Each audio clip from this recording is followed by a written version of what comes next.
I don't know how I feel about defamation. I feel like, well, Well, she defamation. claimed that she committed crimes as well as being a man, like that she had stolen someone's identity. Like Yeah, I feel like if you accuse someone of a legitimate crime but it happens all the falsely, time, though.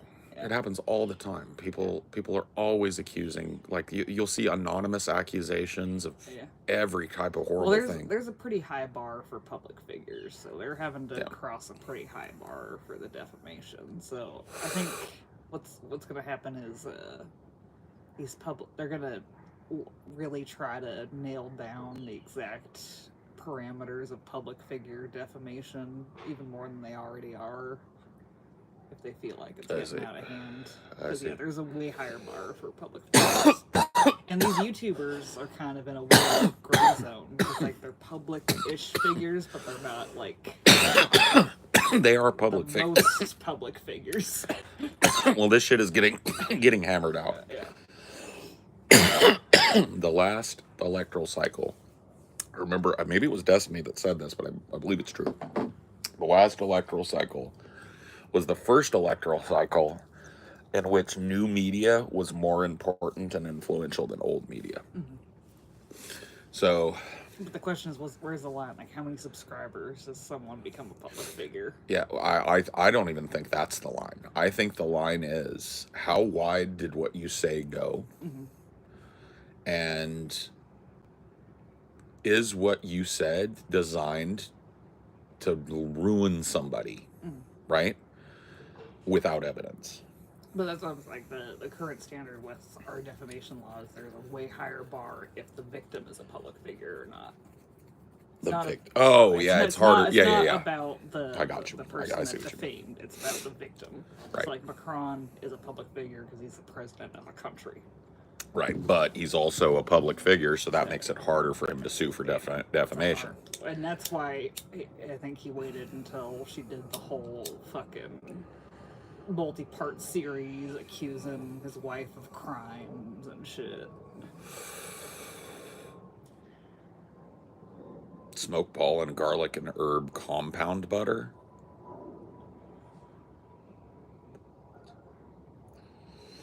Oh, sorry, I didn't realize you had it. Oh no, I started it while we were talking Macron. Yeah. But yeah, so that's the question of like, is a YouTuber with 10,000 subscribers getting defamed by a larger YouTuber? Are they a public figure, or do they have the lower standard of I think an it's average citizen? I think it's gonna lean towards public figure. Yeah. Because of that statement I made that like new media is now more influential and important than legacy media. Mm-hmm. I believe that to be true. I believe that new media was way more influential in the last electoral cycle than old media was. And if that's the case, then if you've got 500 subscribers, you're public. You're a public figure. So it's going to be hard to prove. This one here that we were watching, where Destiny's getting sued by somebody who he said defamatory things about, it's going to be really hard for that person. Yeah, well, because they have to show not only that it's untrue, but that they said it with a reckless disregard for the truth. Well, yeah, and I mean, the way, like, if you listen to the way that she put it out, that kind of sounds that way. Mm-hmm. She's got Destiny uh, saying that she committed crimes, saying that she and her father fuck, saying that she molested her daughter. So, I think that reaches the bar. Mm-hmm. It's just a matter of, is the venue, well, I think the She'll more, have an easier time if she says she's not a public figure. well, she can't say that though, Yeah. because she's been a public figure for years. So she can't. It's not going to be, I'm not a public figure, I'm just this small little bean. She can't. She's a fucking streamer and has been for at least a decade. So the way it works out then is there seems to be, like, when it comes to public figures, there's parity. Mm-hmm. So there's parity between the two of them. Mm-hmm. They're both at the same level of social requirement, and so that's the interesting thing about it, is what's going to happen when two public figures start seeking this kind of defamatory recompense against each other from online shit. Because that lawsuit is from statements that were made in 2023, 2 years ago. The statute of limitations on defamatory speech, I don't know what it is. Let's see. I'm sure it varies by state. What's the federal statute of limitations on defamatory speech? Here's an answer from HepworthLegal.com. If you believe you have been defamed by someone, you have only 1 year to bring the claim. Like I said, there's probably different in different states. That's true. Because there's the difference between state court and federal court. I'm saying though, typically state courts use the federal court guidelines but you're right. There's probably 2 years in some states. Yeah. Blah blah. Blah, but yeah, the center of it. That's the median guideline. Yeah. 1 year. It wouldn't be forced into federal court unless neither of them had a presence in the same state.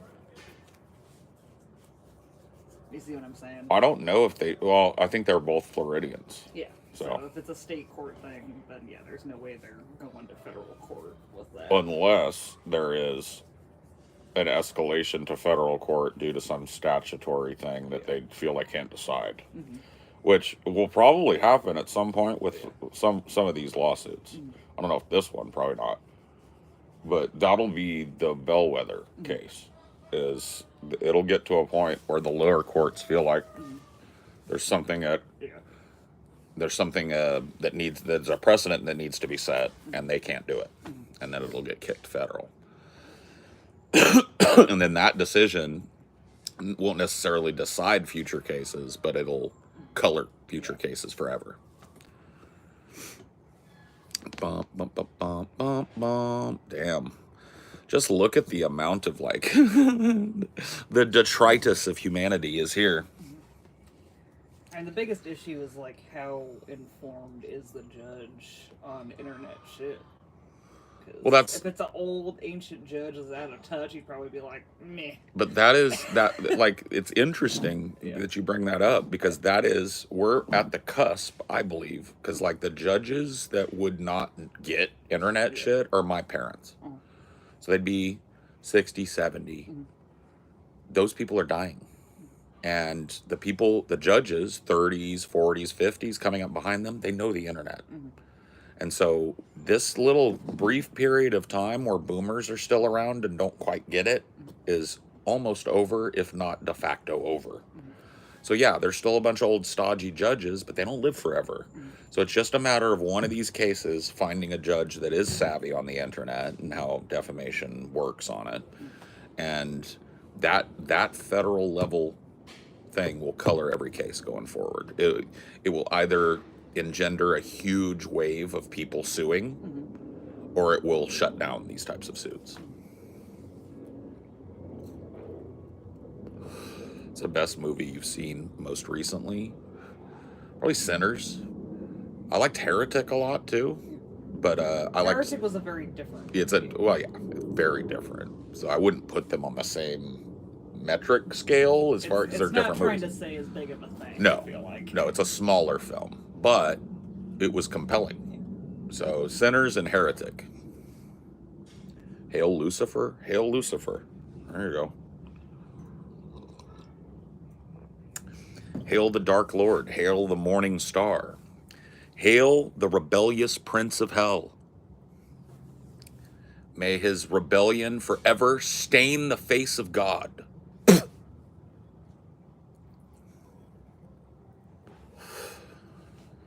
Those old boomers do kind of live forever, though. No, they don't. They don't. What was that guy's name? There was a fucking dude. He was a senator. Not Steny Hoyer. There was a dude, I swear to God, Robert Byrd. That was his name. This dude was 100 years old and still in Congress. He was a fucking old ass KKK guy, and they die. Okay, he croaked. They croak. Okay, they eventually croak. Can't believe we're losing on gay marriage. You can't? You can't believe it. The libs have been so intransigent and so shitty that they've allowed the small micro fucking progress that has been made in the last 20, 30 years to be undone? That's shocking to you? That's shocking. Yeah. How retarded. So he died in office at 92. Yeah. Yeah. I mean, it's just, so that's what I'm saying, though. That those people, there aren't infinity of those people. Yeah. There's a lot of them still in government, a lot of stodgy old guys. But guess what? Clock is ticking.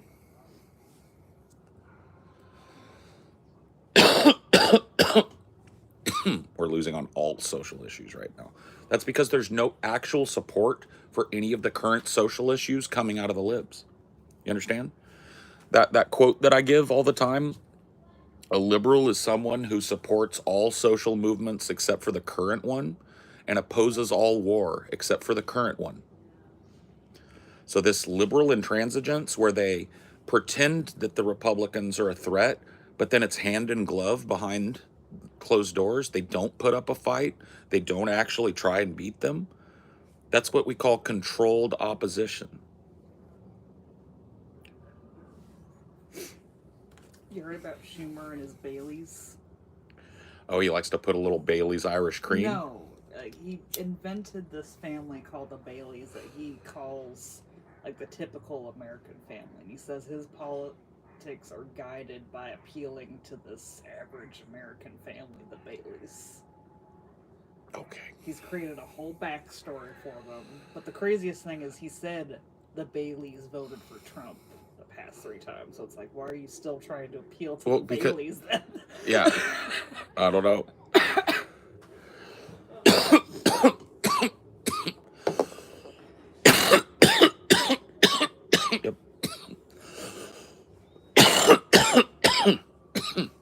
Yep. 40 years they had to codify Roe at the federal level. Just like you said, 10 years to codify gay marriage. 10. All of these things could have been shored up federally so that these attacks from Republicans would be toothless. Yeah, there's definitely. And they had, and just to finish, they had the numbers too. They had the supermajorities needed to do both of those things multiple times during the time of the last Democratic administrations, the last 2. Like, I was just saying, like, proof concept of a federal law being difficult to break is like the ACA. Like, Trump couldn't find a way to repeal the ACA fully. Because it's fully federally codified and tested already. Yeah. It's federally tested, federally, like at the court level, at the judiciary level, at the legislative level, it's federally tested and codified. Mm-hmm. Roe all he could do is pick at it. Roe never did that. They never did that with Roe. They never did that with, what was it? Oberfell v. Hodges. Oberfell, yeah. They never did it. And the reason they never did it isn't because they didn't get around to it, or isn't because the Republicans stymied it. It's because they don't want it. Because guess what? Gay marriage is not useful to them unless it's a football, unless it's in play. They haven't been able to run on gay marriage for 10 years because gay marriage has been legal. So it benefits the Democrats when the Republicans snatch rights, because then they can run on it like they're the champion of it, even though when they had power, they did nothing to protect it. And I believe, I can't prove it, I believe that's by design. I believe that the Democrats are controlled opposition here in America. I believe that we have a monoparty. I believe that one is the hand and the other is the glove. Like when I was watching John Oliver the other night, he's like, Trump still hasn't caught up to Obama numbers. I know. It's true. It's so true. They're not ending gay marriage. You don't know that. Gay marriage is if it goes to the courts again. Yep, it's in the courts again. Yeah. So the Supreme Court is taking up a gay marriage challenge. Or it's it's headed that way at the very least. Read, should look it up. I'm pretty sure that they are taking up the case. Can't believe you've just become a conspiracy theorist. What? Oh yeah, they were formally asked. Yeah, see? But that doesn't mean that they'll take it up necessarily. Doesn't mean they Right won't. in front of them. Yeah. Democratic Party requires the Republican Party to threaten civil liberties in order to justify having their voters continue to support their neoliberal candidates in the face of massive leftist energy in America. You're right. Yeah, no, gay marriage was never codified properly, so the Republicans are probably going to snatch it. I don't know how they'll snatch it. I don't know how that fucking Kim Davis chick that's been fighting it forever. Here's the question, though. Yeah. Here's the question. Let's say that they strike it down. Yeah. How are they going to unfuck, what, like probably 1 million marriages in America? Like I don't think a thing like that could be retroactive. No. So it would have to be like, okay, if you're married, you're grandfathered in, but you just can't get married no more. Yeah. Or it would be that they don't like ban it, but they say that there's a bunch of exceptions people can take. I don't know. Is what it is, though, man. Mm-hmm. This is why I don't support the Democratic Party. This is why, as a leftist, I don't bother supporting the Democratic Party, because the Democratic Party is not a buffer against this shit. In fact, they are the people that enable it. Because when we do show out and put them in power, they sit on their hands and make excuses. Remember the Biden administration? Build Back Better got slashed, and slashed again, and then compromised on the compromise before it was passed. It got turned into a bill that would have reinvigorated the American economy, like at the beginning, and it got turned into a bill that was a big fucking handout for contractors. $15 minimum wage just went by the wayside. Just went away. Medicare for all went by the wayside. Right? None of these things get talked about. I'm sure you don't remember this, but the Democrats had a supermajority, a very brief supermajority during the this last Biden administration. Well, the best they did in 2022 was this Respect for Marriage Act, but that didn't codify it. It just said that it had to be respected if it existed. It was not. That's a nothing burger. Marriage existed. That's a nothing burger. So they were able to pass something like that, but not codify it. Yep. It's sad. Yeah.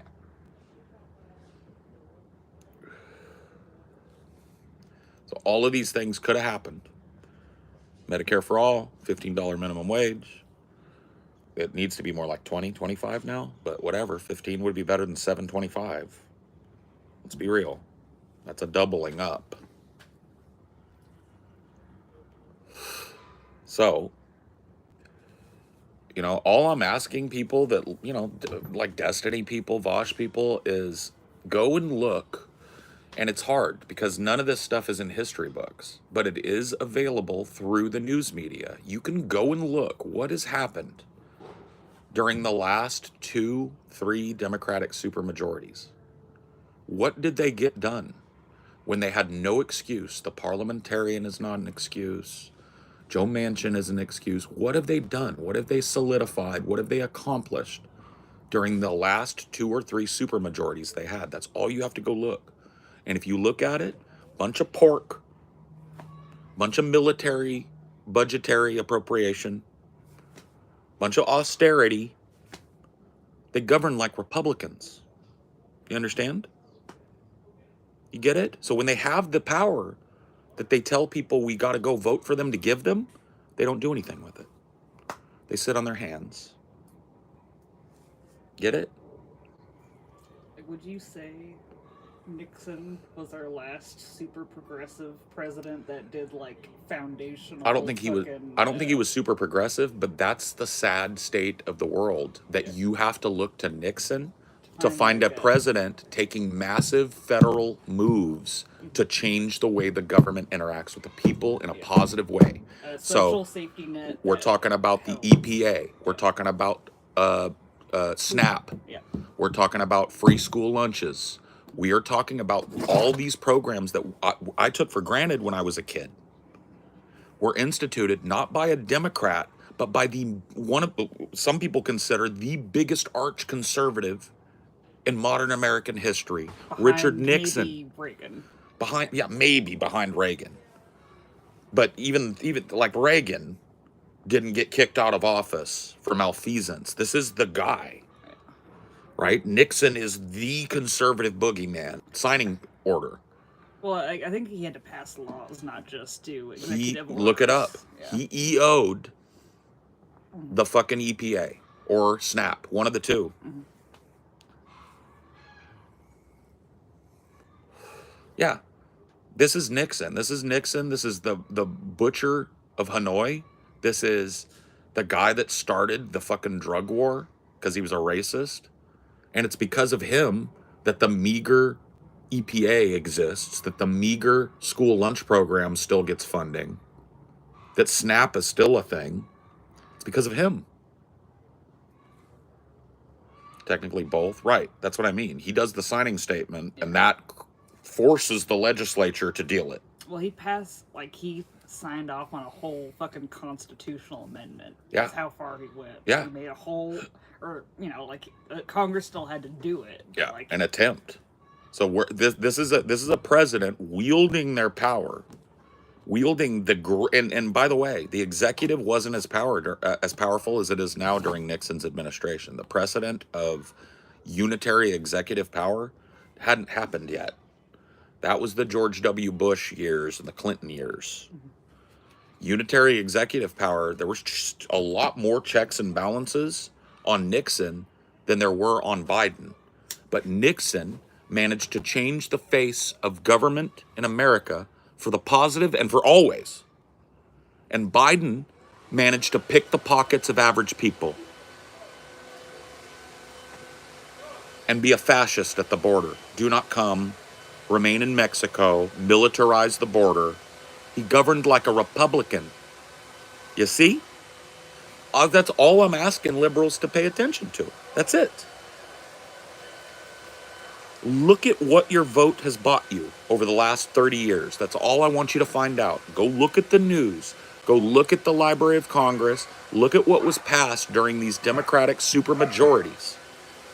Look at how many campaign promises came true as a result of you going out and voting in massive numbers to empower the Democrats. Just look. That's all I'm asking you to do.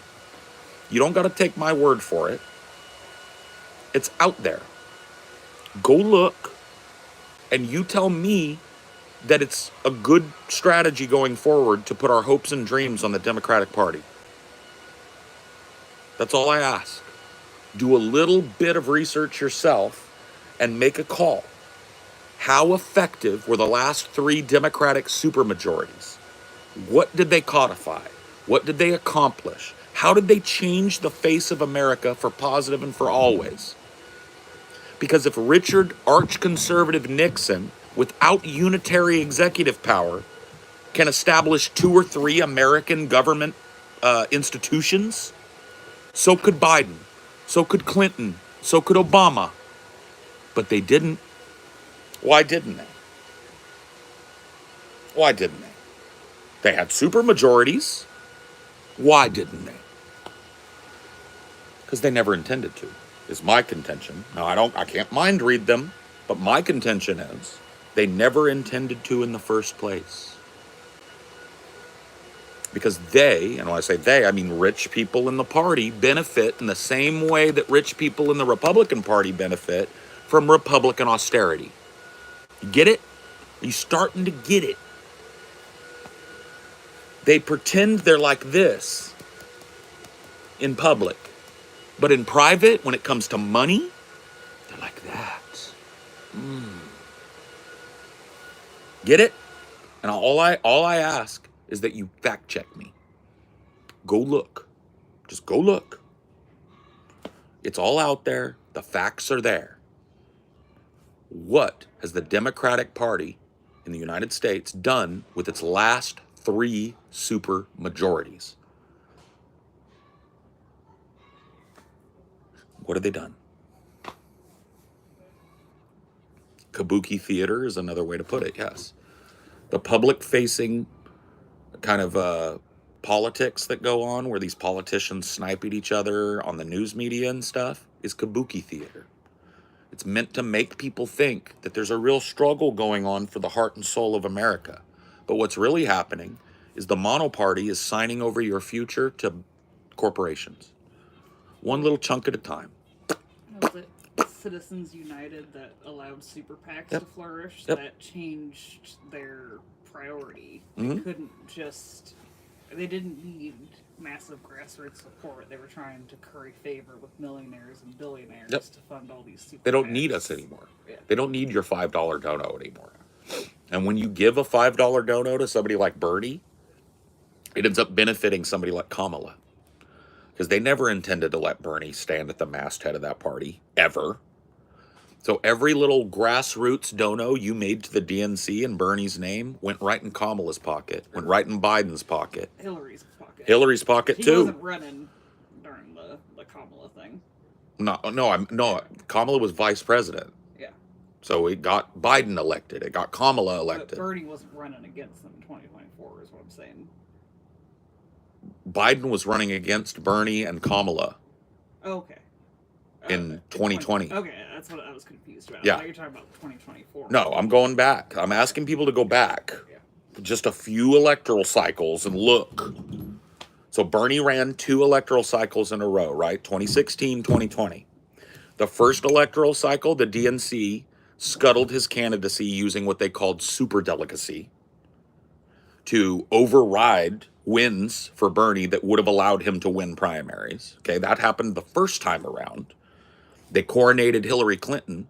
I think we all remember how that worked. That got us the first Trump. Okay? Then Bernie ran again against Trump in 2020.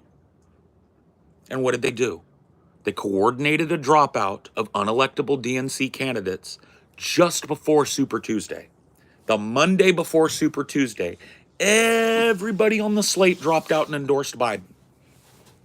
Except one. Remember? It's like perfect. Elizabeth Warren, the snake, stayed in just long enough to siphon votes off of Bernie and make it impossible for him to beat Biden.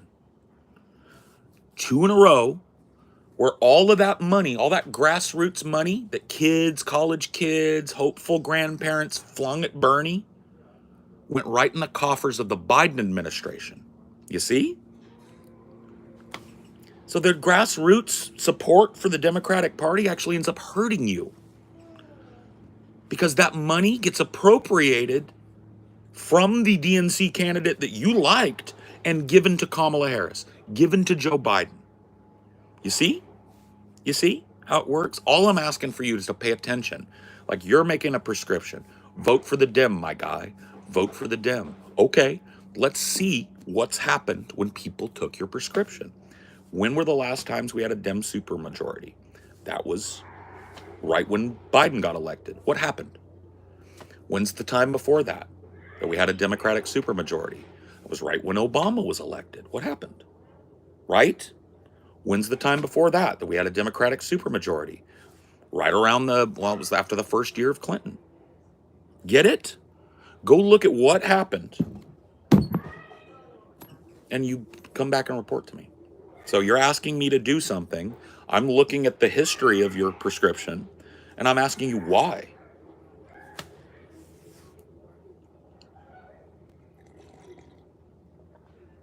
I'm a registered independent.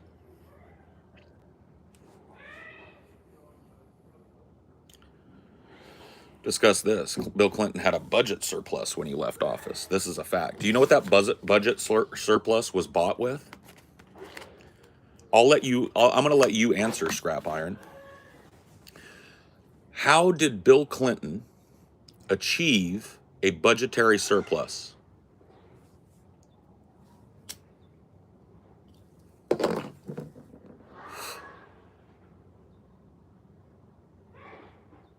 How did Bill Clinton do it? You don't know. Why would you bring it up?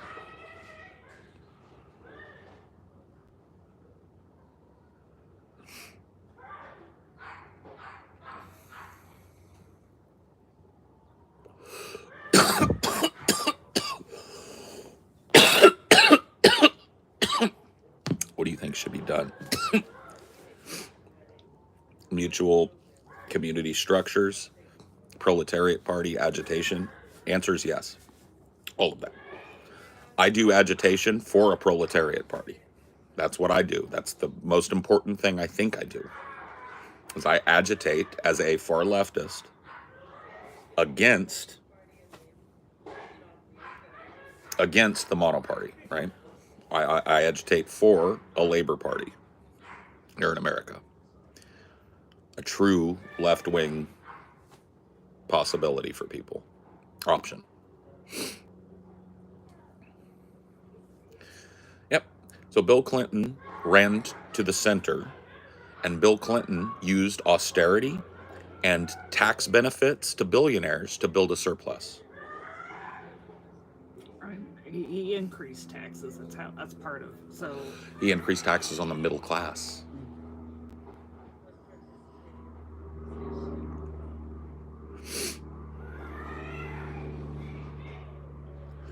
Anytime there's a tax increase, well, it was mostly focused on higher income corporations. It wasn't just the middle class. it was the middle class. There are more people in the middle class than there are in the upper class. Mhm. The tax austerity measures hit the middle class first. He may have focused it. The derivatives trading, yeah. Like the complex derivatives market started in the Clinton administration.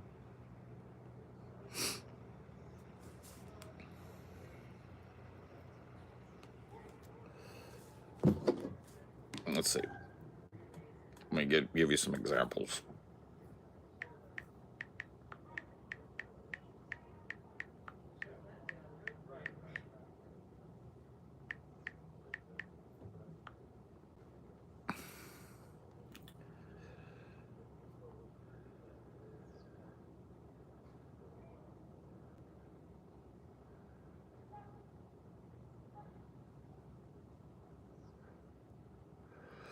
Here we go. Cut welfare, which contributed to a rise in revenue and a decline in spending relative to the size of the economy. So austerity is how he achieved it. Yeah, budget surplus from 98 to 2001. Yeah, so he cut welfare. He enacted significant welfare reform. His deregulation of finance, both tacit and overt, through the Gramm-Leach-Bliley Act, has been criticized as a contributing factor to the Great Recession. So that is why Bill Clinton had a budget surplus. Austerity. I mean, I think probably the one with the tax increases, like he did it on the top 10% of earners. So Sure. I wouldn't call that. Yeah, that's definitely not that's not a middle class rate. tax increase. But where did that money go? Not to welfare.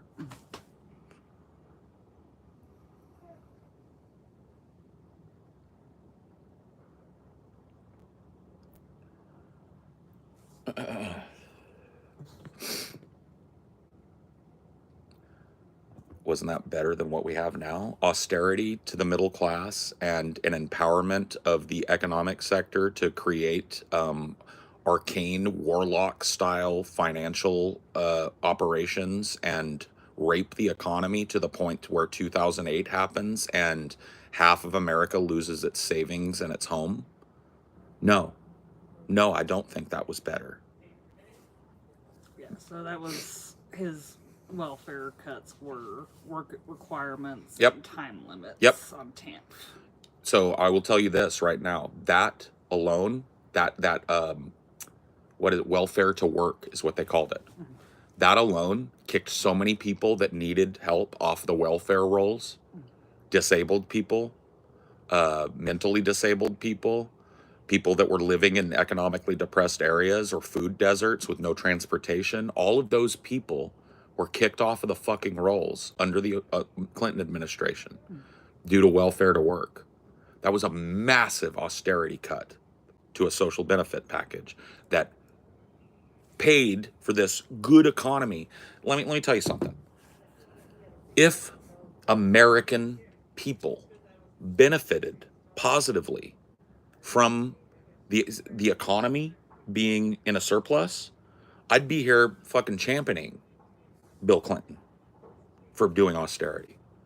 But the truth of the matter is, the welfare of human beings in America and the welfare of the economy have been decoupled since about the 80s. That used to be a link in the chain, and now it's like this.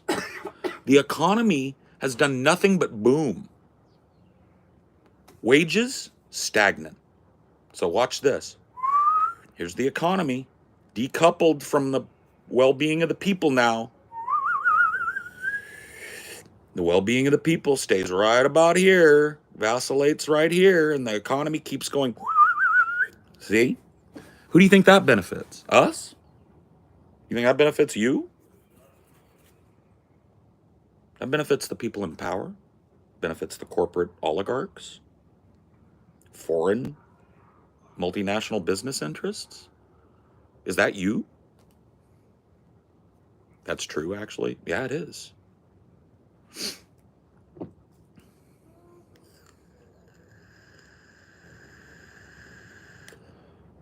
That's all I'm saying. All I'm saying is look. Austerity. Right? Bill Clinton gave us a fucking surplus here and then handed over the country to George W. Bush, who immediately cut taxes, immediately started a forever war, a war, by the way, still being prosecuted. This was 2001. It's 2025. Do you see what I mean?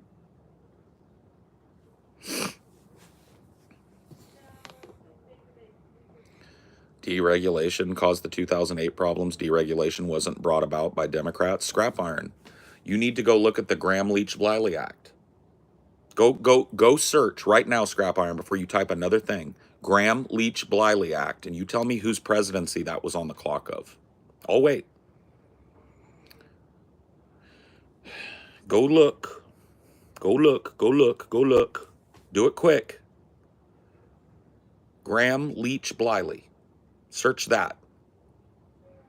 Talk to me about the deregulation of the derivatives market and who it happened under. Graham-Leach-Bliley. Graham-Leach-Bliley. Scrap iron, I told you to go look something. I told you not to type another comment until you go and Google Graham-Leach-Bliley and tell me which president. Go, go, go, go, go. Do it quick. You've got I'm going to put you on a clock. About 30 seconds from now, you're going to be banned out of here if you don't go Google Graham-Leach-Bliley and tell me which presidency that happened under. You got 20 seconds now.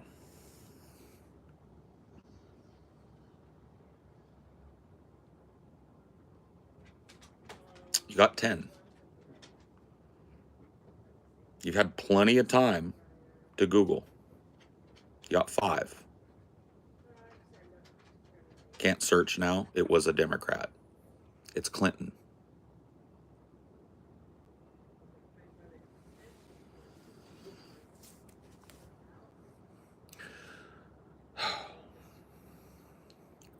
So you go back and look at what you typed, because I'll do it for you, scrap iron, if you want. Soon as you type again, somebody unbanned you.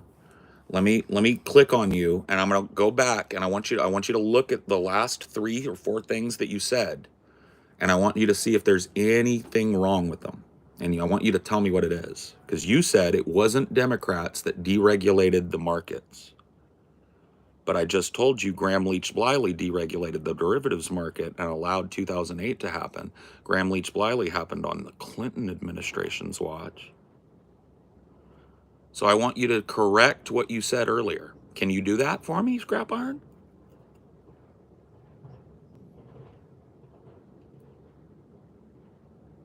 Can you do it?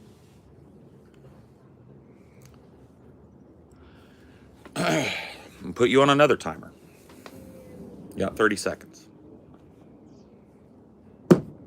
You can't go back and look at what you typed.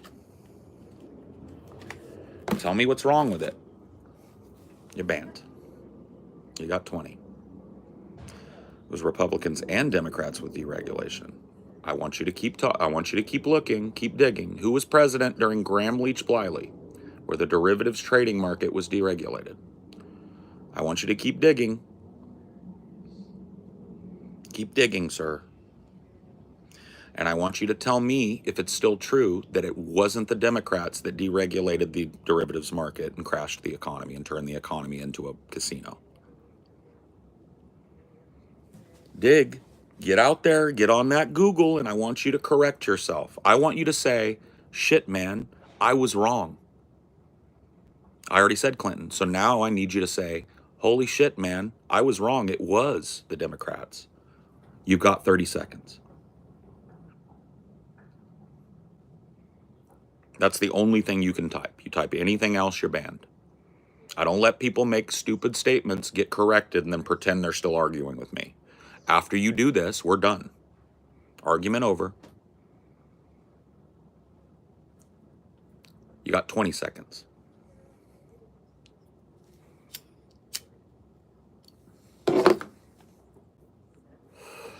Already told you I can't do search now. Ban him. Don't bring up, don't confidently give non-facts and then tell me you can't even look it up and correct yourself. That's a waste of my time. See ya. Anybody else?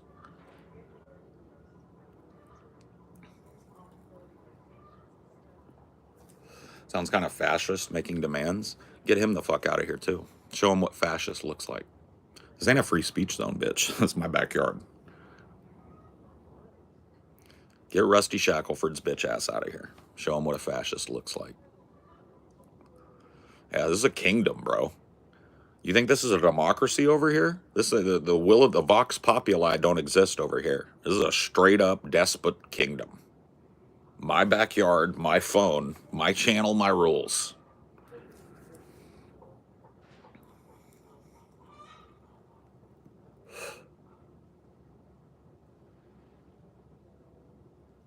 He got corrected and he didn't want to correct himself. This goes to show the intellectual dishonesty of liberals and people that oppose my messaging, is that they will say shit like, it wasn't Democrats that enacted austerity, it wasn't Democrats that deregulated the market, and they don't even know because they're only aware of the last 10 years or so.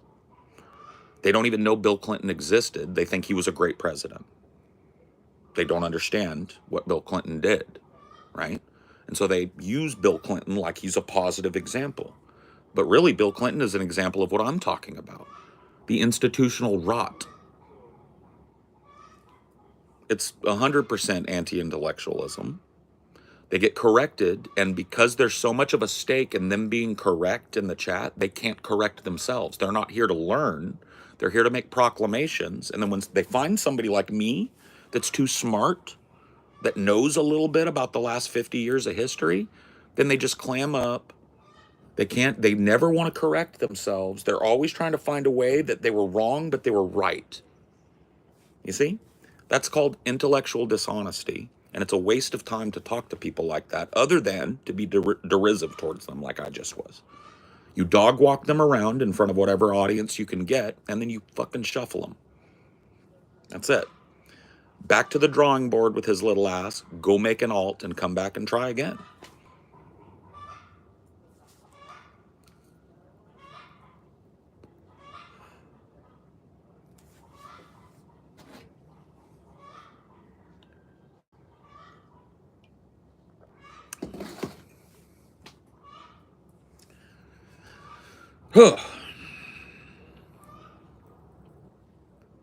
Yep. That's the best thing you can do when people do that shit, chat or otherwise. You get called out on something you know to be fact, right? So you've stated a fact and then somebody's wrong. Let them be wrong and then roast them publicly for it and force them to admit, oh, fuck, I was completely wrong about that. If they won't do it, it makes them look even worse.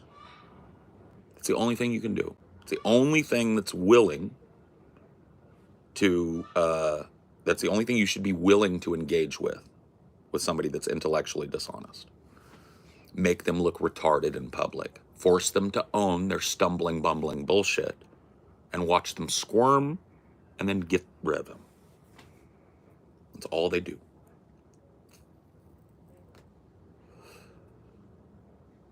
I had a long argument with a troll from chat the other day, by the way. I think I did really well, but honestly, the other person was interesting enough to... Oh, yeah. It is what it is. I'll sit and talk with somebody all fucking day. Like that guy could have been back and forth with me all day. But I don't let people make proclamations, get corrected by me, and then continue make the proclamation. Like that's relax, get him out. Don't tell me what to do. Next. Anybody else want to burn an alt? Get themselves put on the kitty list? You guys are going to love the kitty list when it rolls out tomorrow or the next day. The kitty list, I think, is going to be fun for a lot of people. They're going to be looking at how many alts does this person have? How many times have they been banned? What do they say in these chats? And if you sound like a fucking kid, you're going on the kitty list. Your whole Google account is going on the kitty list. That's going to be fun to watch. I'm going to like that.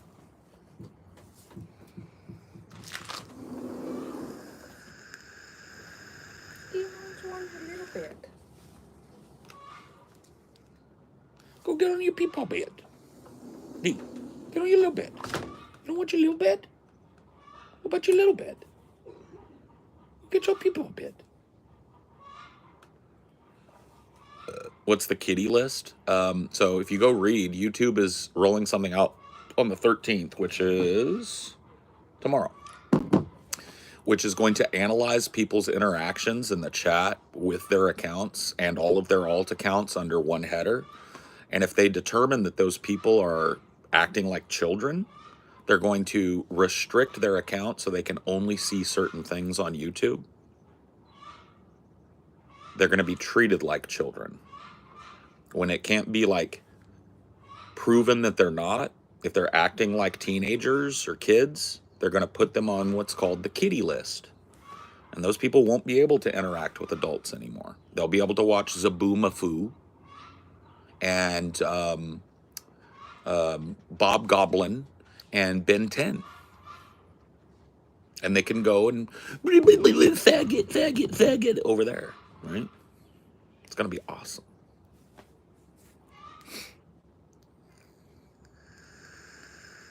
Oh, for sure, Pranam. Hope they don't abuse that power. I hope they do. Oh, I hope they do. I hope there's some of you that think that you're kind of skirting the line that get put on the kitty list. I hope that anybody that's even pushing that line gets put on the kitty list. I hope they overdo it, personally.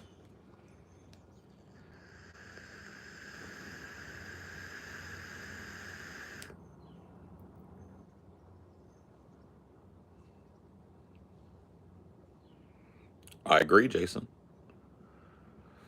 I agree. They're using AI, apparently, if you read their thing. They're using AI to examine people's accounts and determine their age and interaction.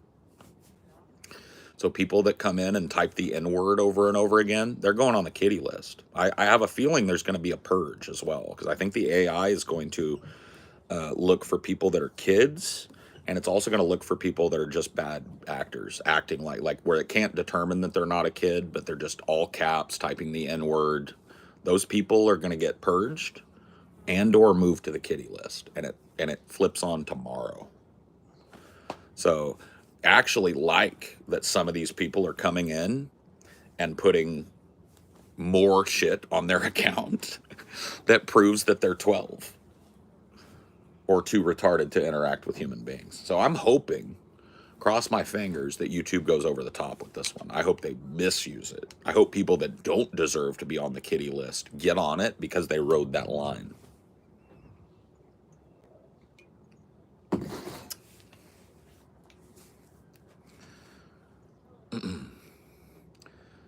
Yep.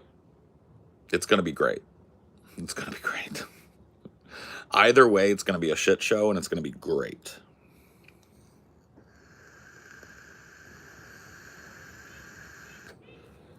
Because if you read down deep into what the AI is looking at, it's looking at moderation actions, it's looking at chat interactions, it's looking at hours spent watching certain chatters, it's looking at grammar and context.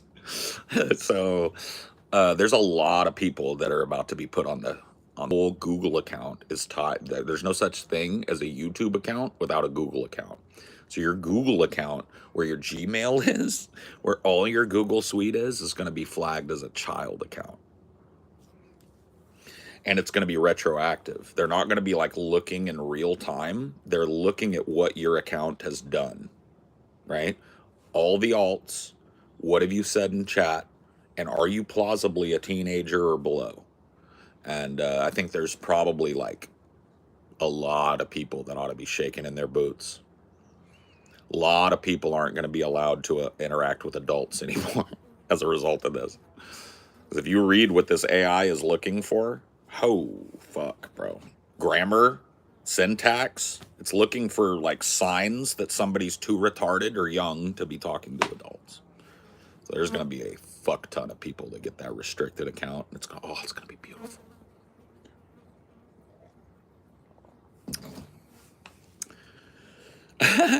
Get Edward out too. Give him another red mark so when the AI gets turned on tomorrow, they can see that he got banned out of here. Yeah, thank you. On 2 alts. Because he said he's back on another alt. So show the AI that's getting flipped on tomorrow that Edward's account uses alts to ban evade. That's something the AI will be looking at. So there you go. Give me another one. Keep doing it.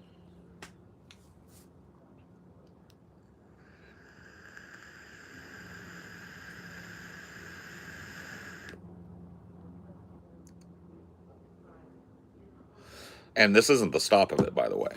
I don't know if you guys have noticed all of the grousing in the media and in politics and stuff. Internet Real ID is around the corner. I'd say you got like a year or 2 before it starts rolling out.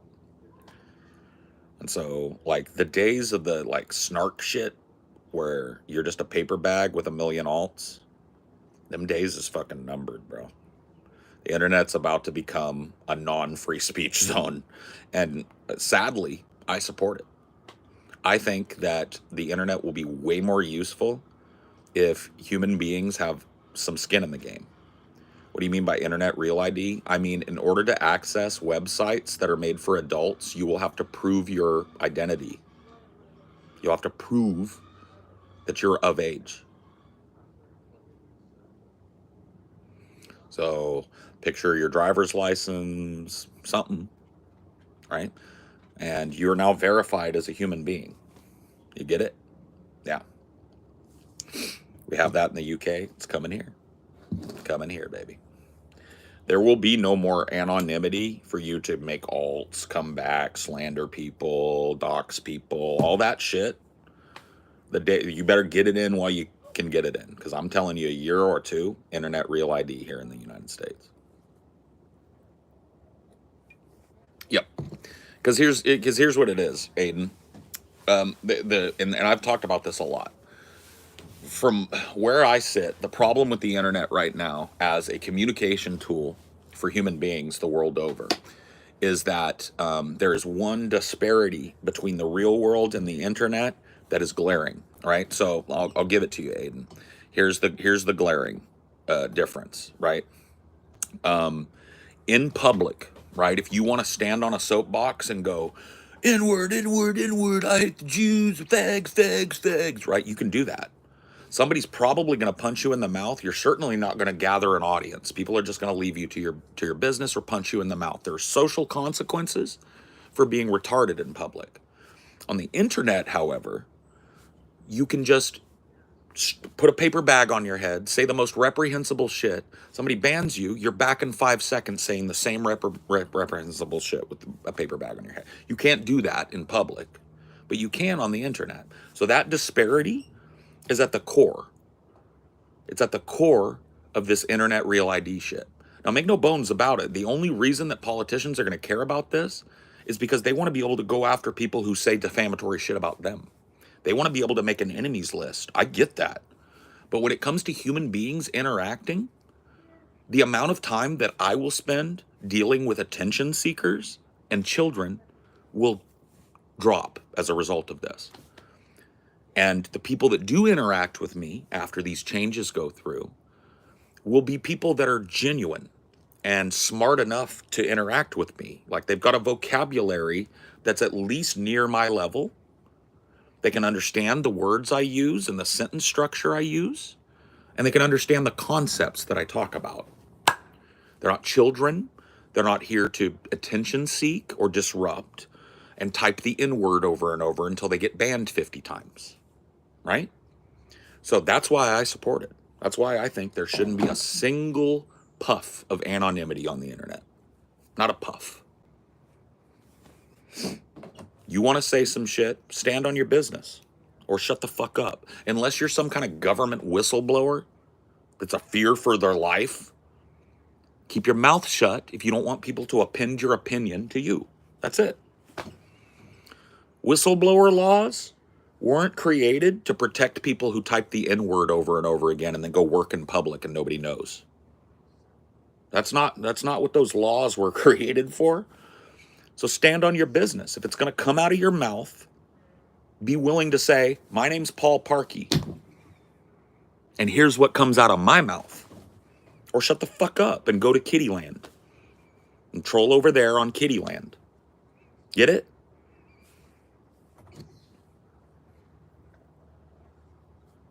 I'm not sure I support the internet real ID. I think, it's definitely going to be abused, but I don't care.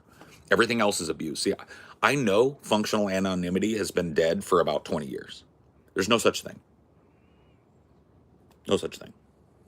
So them just codifying it and making it to where I can avail myself of the information if somebody says some shit to me. I can subpoena Twitter and get their full name and address so I can send a lawsuit to them. That's worth it to me. That's worth it. Because they're already digging through everything you've ever said. Edward Snowden told you about that, right? Everything you have ever typed on the internet, through a VPN or not, is searchable by your name. Your name is associated with every little alt you've ever made. And all of that shit, deleted or not by you, is just sitting there waiting for somebody to type in William Hanley or whatever your name is. And they'll go, here's what he said. So that shit has been the case. VPN or not, one of the things that Snowden revealed is that all of the VPN providers have backdoors for the American government, and they cooperate with American government jurisdiction. So when they go, hey, what's Richard Hanley been doing with the VPN on? They send a report. So there's no anonymity, right? There's no anonymity at all. And so this internet real ID thing is just going to benefit me and everybody else, in my estimation, right? The government already weaponizes your speech against you. So let's just look at the positives of it then, right?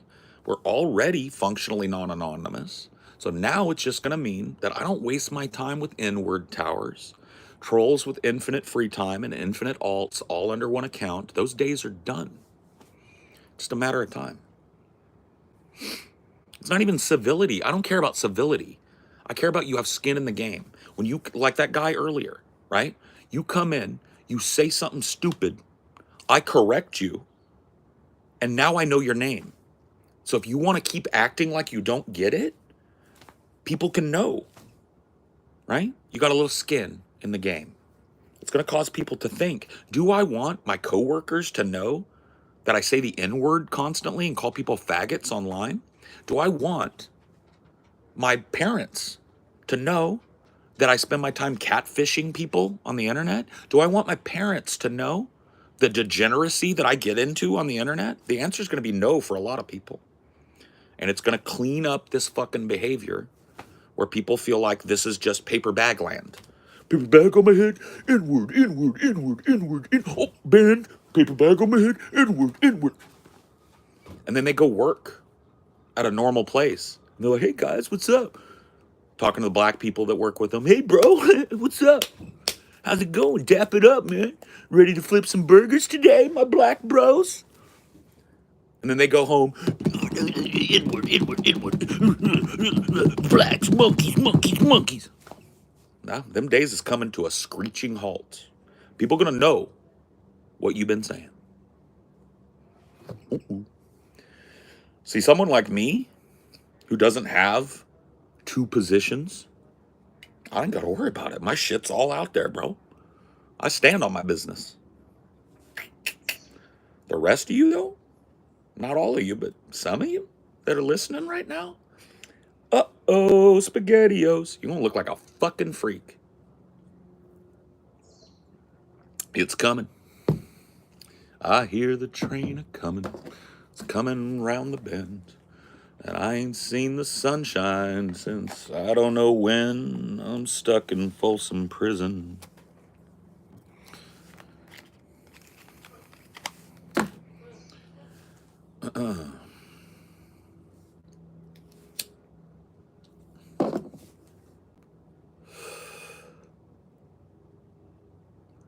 Oh, yeah. People that have been posting copyrighted material for 4 or 5 years are going to be real easy to find and cease and desist up. And that'll put to their name that they're thieves. And people will be able to, when they do a background search, they'll see that they're copyright infringers, thieves. Damn, that's going to suck. And it'd be cool if these people could get out ahead of it and delete all that shit, but that ain't the way what happens on the internet stays on the internet, bro. You can go back, you can delete all your accounts, you can functionally go underground, delete all of your fucking shit, take down all of your copyright infringing material. It's all still there, homie. You can't delete your fucking digital footprint. Sorry. What you've done is only functionally anonymous to you right now. Here in a couple years, everybody's going to know. Ooh. People like me are going to start filing. I don't really care about slander or defamation. I do care people picking my pocket, though. Yeah, I don't like my pocket picked. Somebody been picking my pocket for 4 or 5 years. They get sued, bro. I don't care how broke they are. They got $10 in a bank account. I want it. I want it.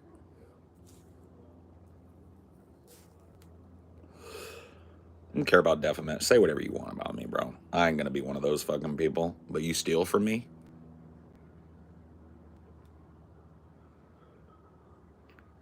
Ooh.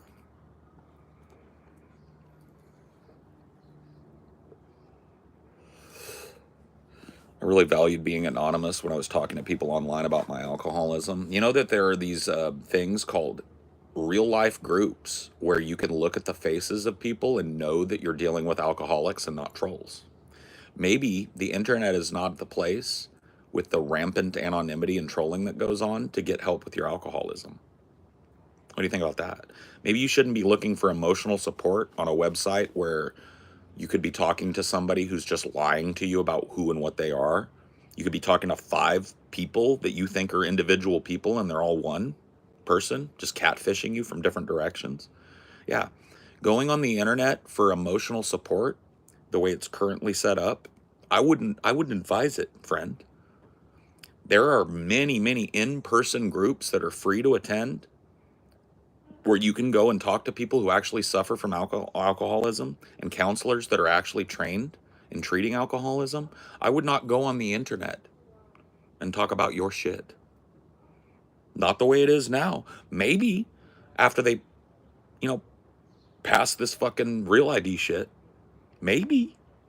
But even then, I think that part of the problem is that people have started to eschew real life and real life solutions for little Band-Aid solutions on the internet.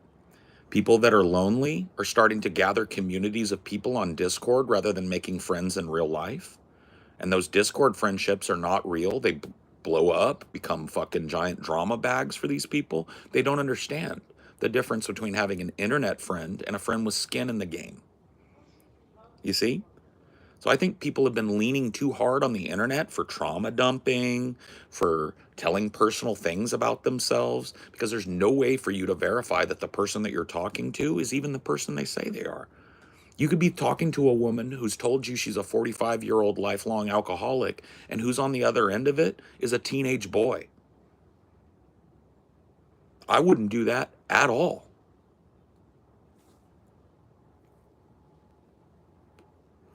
I wouldn't do that at all, friend. You know how you can make sure that a person that you're talking about alcoholism with isn't a teenage boy? You go in person. Then you can see, okay, 45, 50 something, 60 something, counselors 30 something. Okay. These are human beings. They have faces and they're here to fucking open up about their emotions. Let's do it. Let's do it.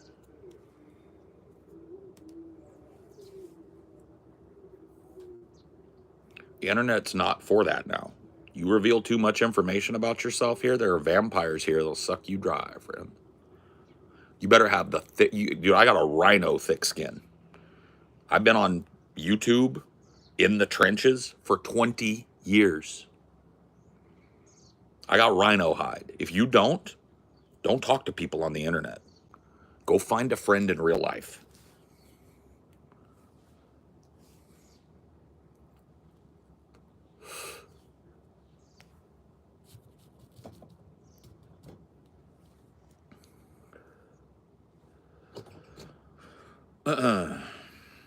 Yeah, we're getting to that point, Phoebes. Absolutely.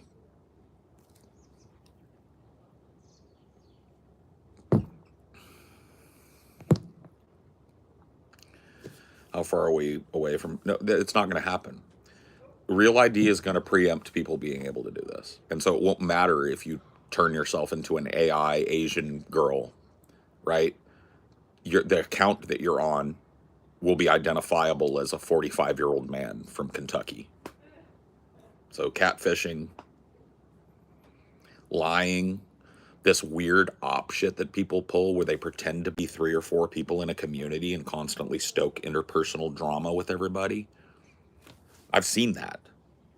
I've dealt with that in Discord communities where there's all this drama going on between 3 or 4 people and you find out that those 3 or 4 people are one person. The internet is functionally now, unless you're locking it down like me, useless for conversation because of that. Them days is numbered. Tomorrow's a day of reckoning over here. A lot of people gonna wake up tomorrow and see that they can only see fucking Zaboomafoo and Ben 10 and Pokemon. They're not gonna be able to talk to adults or see political shit anymore, and they're gonna go, "What the fuck, man? I can't even. Let me make an all. Fuck, this one's on the kids too." So that's gonna be tomorrow for a lot of these morons, and that's just step 1. Step 2 is gonna be appending their name to all the stupid dribbling shit that they've been saying, and that's coming too. 1 or 2 years. That's gonna be wild. Nope. How are you gonna trick the internet ID? If you go to Twitter and it says, in order to access your Twitter account, you must upload a picture of your driver's license. And you do it, how are you going to trick that? Grab your mom's driver's license? So then your mom's going to get banned from Twitter. And she'll know. Oh, my child was using my login credentials. My child went in my purse and got my fucking thing. Got it. See? See how it works?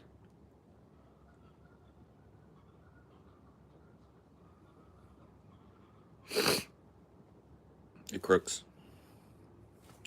Will they still be able to just make a whole new Google account and implement Real ID? Okay, you're not listening. When you make your Google account, it will say, to finalize your account, please upload a picture of your ID. What are they going to get? Infinite fake IDs? You don't think Google has ID verification built in? See what I mean? So they get a Google account put on the kitty list. They go back to Google to create a brand new spanking account as a new person. And Google goes, okay, got your Gmail ready, got your YouTube ready. All we need is that ID. Uh-oh. What am I going to do? No, I'm not saying you're not ignorant. I'm just saying what I'm saying is when you start an account going forward, after they pass this ID shit, so you start a new Google account, that account will not be active until your ID is verified. So go ahead, create a new Google account, right?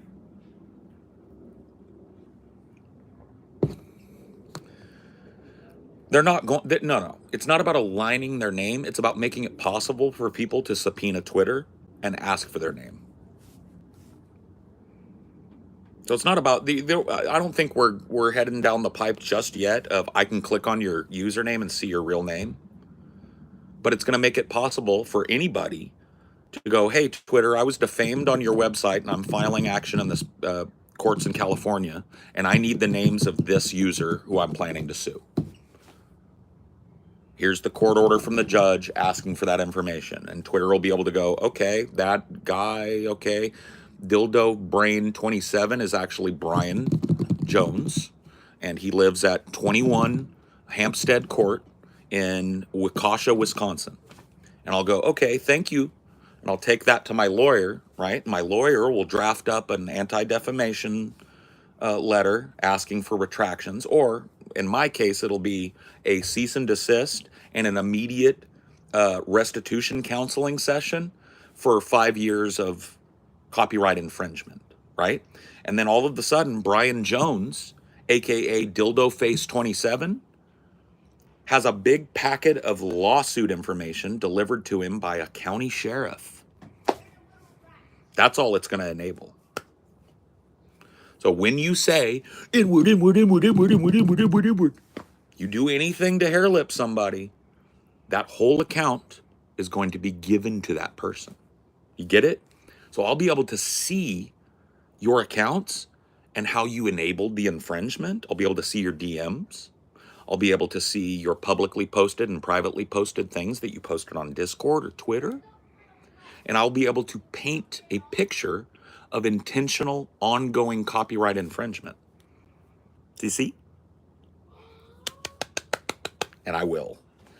I'm a vindictive fuck, bro. I meet people where they meet me. This dude's been picking my pocket for about 5 years. I'm gonna pick his. I got his first name already. Found a little account he forgot about on DeviantArt, and he had his first name there. All I need is that second name, and then my lawyer's ready to draft. Just a matter of time, I think, before one of these dudes that's dishing information on this guy gives me the info I want. And when I do, it ain't gonna be published to anybody but my lawyer. My lawyer's gonna send a cease and desist and a restitution counseling session demand. I don't need to lawyer up. I own 2 businesses. I have a lawyer. I have a shark. Yeah. I have a dude that my lawyer specializes in content creation, like internet podcasting and channels and stuff. It's his specialty. Ooh.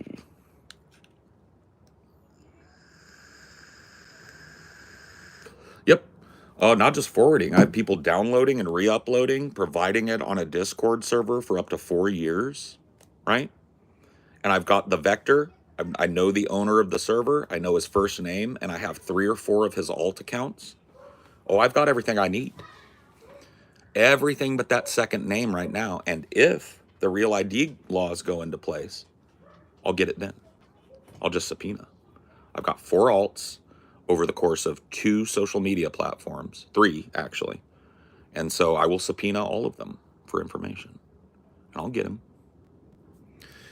You better hope his mom's got a nest egg, because I'm going to pick that pocket. You better believe it. You better believe it.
To be honest with you, I could probably do it now. Given that we've seen that these social media platforms are willing to provide that identifying information, because I have 4 alts and a first name, I'm pretty sure I could just subpoena Discord, subpoena or requisition information from Discord and Reddit. I think just those 2 vectors would give me the ability to sue this guy. So I need to start thinking in terms of that. I don't think I need to wait. Ethan Klein just got a list of alt accounts that have slandered him and real names. So I'm pretty sure maybe that's what I need to do.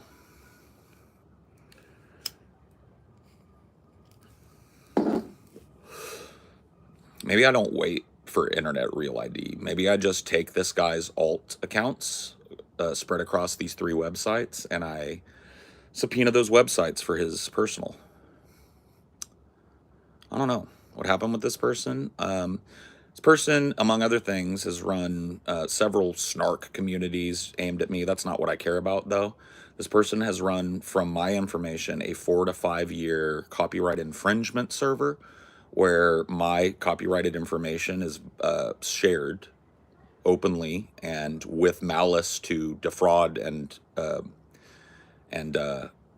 harm my copyright. And there will be, when I do that requisition, I will requisition DMs that were made with other members of this server looking for intent. So you know what intent is? That's somebody saying something in DMs or privately or publicly that says, I'm stealing, right? So it's like, ooh, yeah, we're going to put them out of business. That's intent. Yeah, I will never pay for this shit, and I will make sure nobody else has to either. That's intent. So this guy better hope he's just been quietly doing this, because that's the only hurdle, is me subpoenaing his information on deleted accounts, because he's deleted all of these accounts now, but they're still there, and I have the names. So DMs from the infringing server, which I believe is now closed, will be requisitioned, and I will prove intent, and then I'll serve him.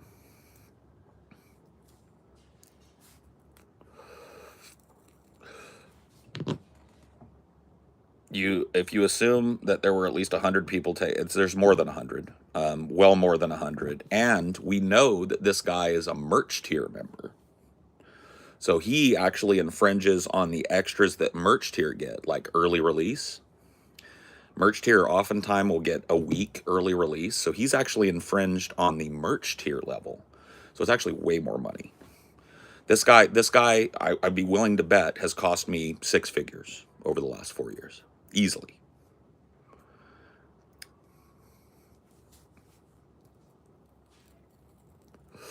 So it's not fuck around amounts of money. It's not like he stole $10 from me. I would be willing to bet that if we did the math and got this information, right? How long has it been going on? How many pieces of content have been infringed, and for how long? It's going to be a 6-figure assessment, easily. It'll be $200,000-$300,000, easy. It's not fuck around shit, guys. You guys don't understand this, but this podcast that I do, this business that I own, makes a lot of money. It pays 3 families bills. This is not fuck around shit. This is real money, real infringement. This is not internet games. And I've got this motherfucker now. I've got multiple alts. I've got the account that he used for all those years to run this infringing server on Discord. Oh, it's 42 is the lowest assessment, though. That's not even going to happen, Pranav. 42? This is a $200,000-$300,000 infringement from my quick math. Because I know it's more than 100 people. So if you're talking about per person price for merch tier early access membership, we're talking hundreds and hundreds of thousands of dollars. Yep. If you go to one of the infringing websites, it says, I've done this because Paul was needlessly rude to me.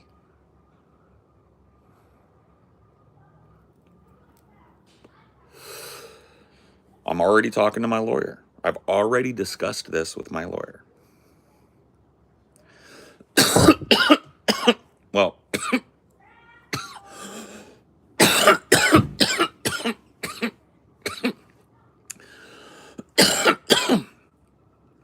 here's the problem. This guy doesn't have $300,000 to pay restitution to me. There's no fucking way. So the chances of me ever getting any money out of him, pretty zero. But I'm going to bankrupt him. I'm going to force him to pay every little bit of his nest egg for legal defense. You pick my pocket, I'm going to pick yours. And if he keeps it up, I'll find out. And we'll sue him again.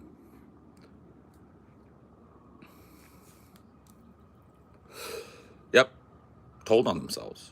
Over and over. Think about this, Phoebes. I have the ability to requisition DMs on this man. All of these alts, anything he posted on a public or private server will be there for my perusal, right, and discovery to prove intent. So if he ever sent a DM, hey, come over to this place if you don't want to pay for Pessimist Productions content, ever sent a DM like, I'm going to ruin these guys' business, ever, one time.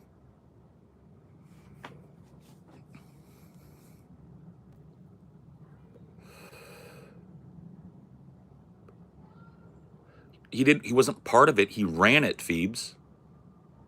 He ran it. He owned it. He started it.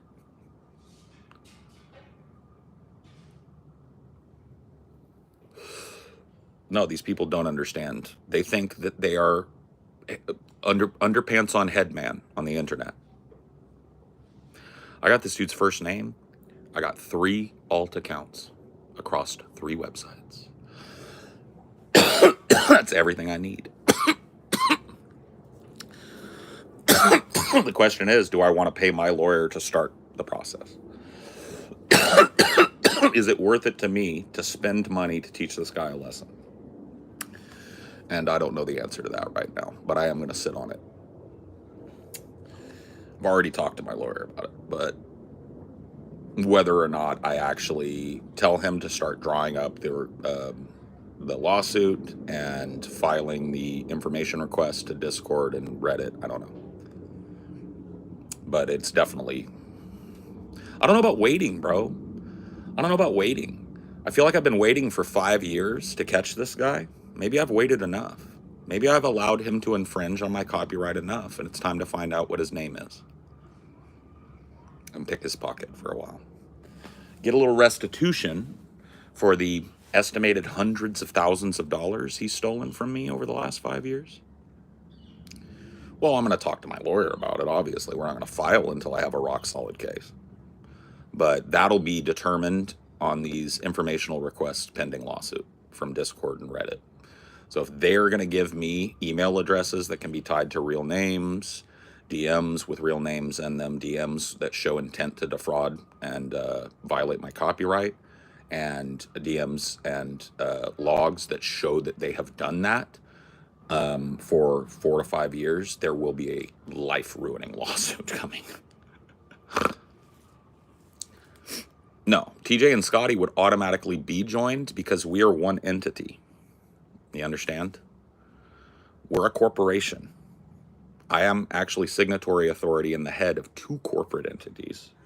One of them with the Kirk brothers and one of them with my wife. And the copyright of both has been infringed. So this might...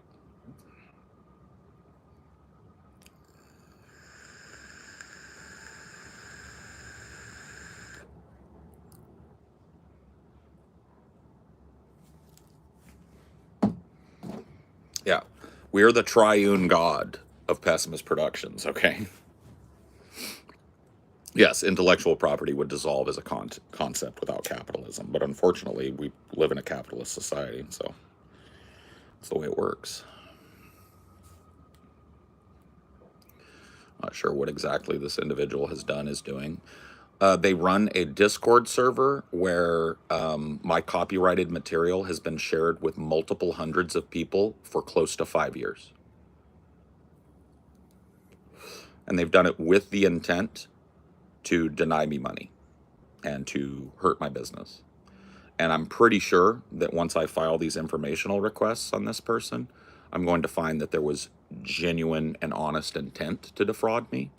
I'm going to think that there's going to be some posts, there's going to be some DMs. And if that's the case, this person will be liable for hundreds of thousands of dollars in damages. But all the paywall, everything, not just one thing behind the paywall, everything that we have made behind the paywall in 8 years. Think about that. Pessimist Productions opened up our Patreon 8 years ago. And this person, for the last 4 to 5 years, has shared every piece of copyrighted material that we have shared on that website. Every piece. That's why I'm saying that $42,000 assessment doesn't even get you past 1 or 2. We're talking about $300,000-$400,000 of dollars worth of infringement. Ooh.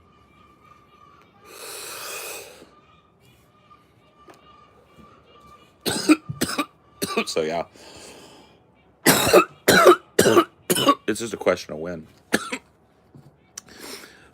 What it'll be a question of timing and expenditure.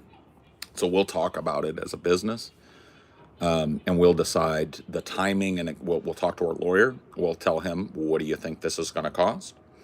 And when we feel like that expenditure matches our vindictiveness and our desire for restitution against somebody that's been robbing us for 5 years, then we'll file.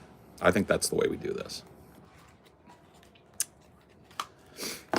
Does that mean $300K for each of you three? No, I'm just saying $300K worth of copyright infringement. I think that would be low, because we're talking about everything that we have shared on Patreon for 8 years. And and see, the great thing about this is like, it's not like this dude can just close up shop and move. You close an account, that account remains for the purposes of criminal investigation forever. So this dude could get all scared, close down this fucking thing, delete every fucking account that he's ever had. I already have it. I have the Discord server. I have his name. I have 3 accounts across 3 websites where I guarantee you, once I subpoena that information, I'm going to get it. And I'm going to be able to show blatant intent to violate copyright.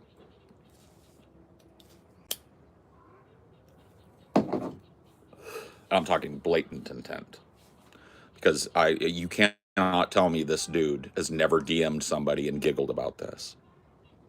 You can't tell me this dude has never made an announcement on that server welcoming new people to the infringement party. So he's fucked. It's just a matter of like when we move, I think, at this point. Do we wait until strengthened internet real ID laws come into play so we can really double fuck him and his mom? Or do we sit and wait and allow him to continue to infringe and continue letting the money counter go up, right? So it becomes because every day that shit is up, it's a bigger infringement, right? So if we can prove that he has hosted this shit for 4 straight years, every day is part of the assessment. Every day that he provided access to our archival material that is paid copyrighted material, every day will go towards the assessment. So they will be, how many times did he infringe? How many pieces of content did he infringe? And for how long was that content available? I don't care about emotional distress. It's literally, so here's how it works in infringement cases, right? Having been the target of a copyright troll when I was in my late 20s, here's how it works. It is not just you. Okay, so like you shared or reposted or infringed this one piece of content, that's a dollar amount. No. It is, how many people did you share this content with? So what is the maximum number of people? And for how many days have you been infringing this content? So each video that this person has shared is a different assessment. And I can go to my Patreon right now and give you a rough idea of how many posts we have. Just give me a second. We have, let me Posts. 3,707 posts. Now, I would say about 20% of those are announcement posts that can't be infringed. But so what is that? What would be 3,000? Here, I'll just do this. Calculator. 3,700 posts divided by 0.20. 18,500 infringements. But that's not the case. How many days are in 4 years? Can somebody get me that number and I'll give you the actual number of infringements? 615 days in 4 years, so x 615 equals, okay. Oh boy. Now we're at 11,377,500 infringements. And then the assessment also takes into account how many people it was shared with. So we are going to go with, let's just say it's 200. You see what I mean?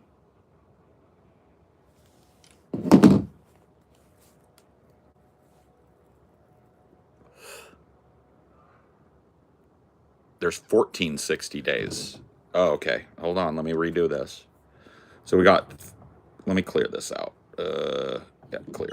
Okay, so we got 3,700 pieces of content divided by 0.20 to get rid of. So that gets us 18.5. Okay, so there's 18.5. So 18,500 infringements, and it's times 1460. 27,010,000 infringements. And then, you know, I don't know how they were going to assess the amount of people that it was shared with, but that's another modifier.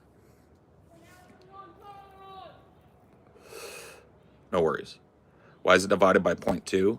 Divided by 0.2 because I have 3,700 roughly posts on Patreon, and I estimate that 20% of those are not copyrighted. They're like announcements like, hey, we'll be live soon. Hey, patrons, what do you want to vote on, right? You getting sued? No, I'm going to sue. I'm suing somebody for copyright infringement. Eventually. Not right away, but I'm working on it. I haven't talked to the guys about it yet, but discussed it with the lawyer briefly. I just need to talk to my business partners about it. Would you take the 20% out of the 37? That's what I did. Yeah. So listen here. 3,700 pieces of content, or 3,700 posts, right? Times 0.20. Okay, that is right. I did it wrong. 740. Okay, times 1460. There's your number. 1,080,400. So you're right. I did the math wrong.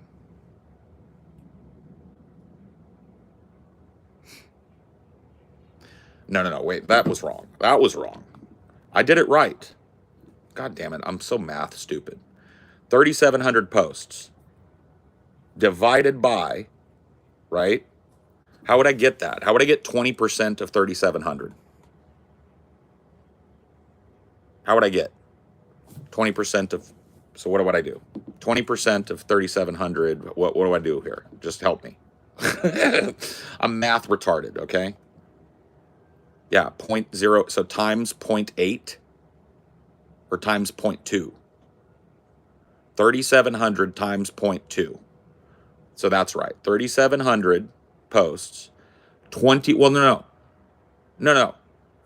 I want to know what this minus 20% is. This minus 20%. So 3,700 minus, so I multiply times, but that's going to give me what I need to remove from it. So 0.2, right? So 3,700 times 0.2 equals 740. So I need to go 3,700 minus 740. There. That's the number. That's the estimated number of infringed pieces of content over the last 4 to 5 years. So 2960 right?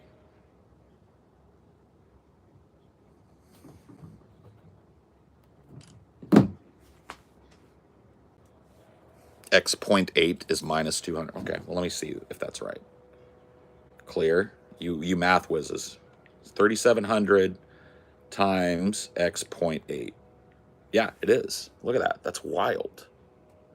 You math whizzes. You math whizzes. It's 2960.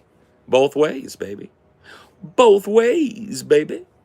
So 2,960 estimated infringements. The exact number will be found, right? So, but I just am estimating 20% of our posts that go up are non-infringible content, or not content we would consider to be an infringement for sharing, right?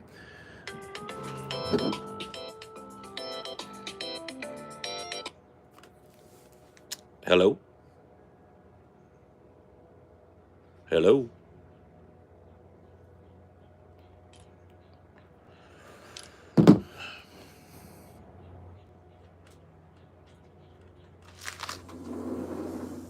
Hey, baby. What's up? Not much. Gotta go here in a minute.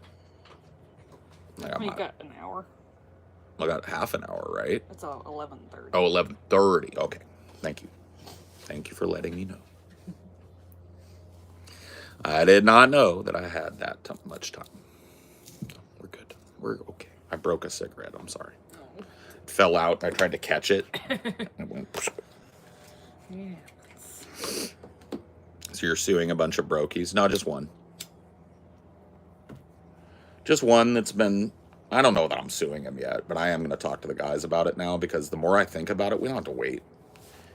Like, we've got 5 years of infringement, and even if he's stopped it now and deleted all of that stuff, we could subpoena Discord and Discord and Reddit to get his real name, his identifying information, and to get his DMs and communications that reference the infringement. And it'll be on those platforms to send those infringing things, right? Based on a set of standards that'll be set by my lawyer. Once we have that, we sue, right? And likely we'll end up spending money to sue this guy, but it will shut down his operation and send a message to the next operation that they shouldn't set up shop. No, there's no such thing as deletion on social media, right? You can go back and auto delete everything, but there is an archival copy of everything on the server side, always. That's federal law. For the purposes of law enforcement, they have to keep that archive. They can't keep secret communications. So you might have a secret alt that you use, but they know what account that alt was under. They can see that account's DMs, right? So nothing you've ever said on the internet is actually private if you've said it after 2001, 2002, right? So guess what? Is he profiting off your content, or is he just sharing it for free? Doesn't matter. He's infringing. See, the profit is the money he's denying us to provide the content on a free platform maliciously. So it's not about money. Maybe he is. I don't know. Maybe we subpoena information and we find through DMs that he is selling this to people. If that's the case, the assessment is even bigger, right? But it doesn't matter, right? It's just like, let's just say I was running a big server and I showed brand new movies that had just hit streaming services. That was my thing. And I was not charging people, but I just let people know, hey, you can come here and you can watch this. Now, most movie houses aren't going to go through the petty process that I'm talking about, but that's because most movie houses make $1 billion a year. Profit. Or they just rely on automated systems. Profit. Like content When you look at the percentage of my income that has been infringed by this person, because I don't know how many people he's infringed to, that won't come until we subpoena the information. But once we figure out how many people he was serving this to and for how many days, right? The percentage of my income that's been infringed over the last 4 to 5 years is so huge in comparison to what Trimark could claim if I showed a bunch of their movies, right? That's $1 billion corporation. We're a 6-figure a year corporation. You get it?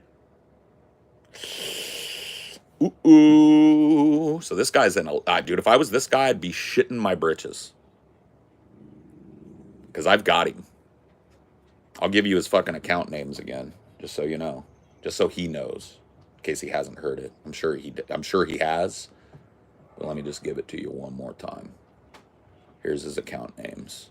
He is Valika Steel, Valikai Steel, Valakai Steel. He is Deadite77. And on Discord, he's known as Steelblade, the one and only. You think I'm lying, bud? I'd be shaking in my boots. I'm tempted to give your first name, but doxing you is not my intent.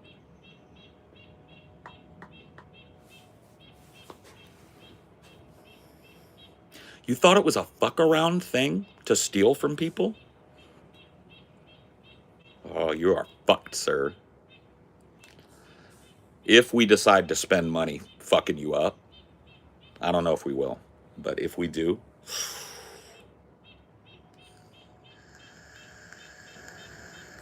I've never sued a person in my life. I'm not litigious. But if you actually start thinking about the math on what percentage of my income this dude scalped, even if it's 1 or 2% for 5 years, that's a lot of money. We're talking a 6-figure business a year. That's a lot of fucking money.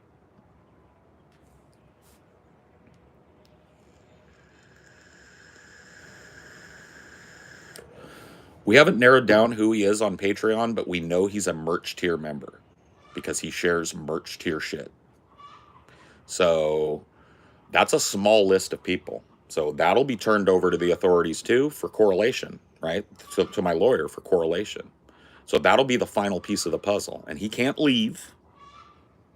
We will look at everybody who's ever been a member of the merch tier. And if we can correlate that to any of those other accounts using the email addresses that we get from those accounts, then the whole fucking chain of events is provable. Here's where he got the infringing material. Here's where he shared it. Here are the DMs and public posts showing his intent. Here are the posts about it on his subreddit that he created simply to harass us. Here are his infringing comments. And here are the number of pieces of infringing content that he has shared over the course of 4 years. Here's the average amount of people over that 4 years that populated the Discord server when he did it. So X amount of infringements per day, X the amount of people that he served it to. And all of that is just numerically provable. That's just the shit we can prove. That's not even like, that's pre-assessment. So if I was this dude, I would be shitting myself. If this guy isn't a multi-millionaire, I would be fucking shitting myself. If he's a merch tier member every month, he's probably blue collar. That means he's got a nest egg. Probably got some investments, some 401ks. Oh, brother. That's fucked. I'd be shitting myself.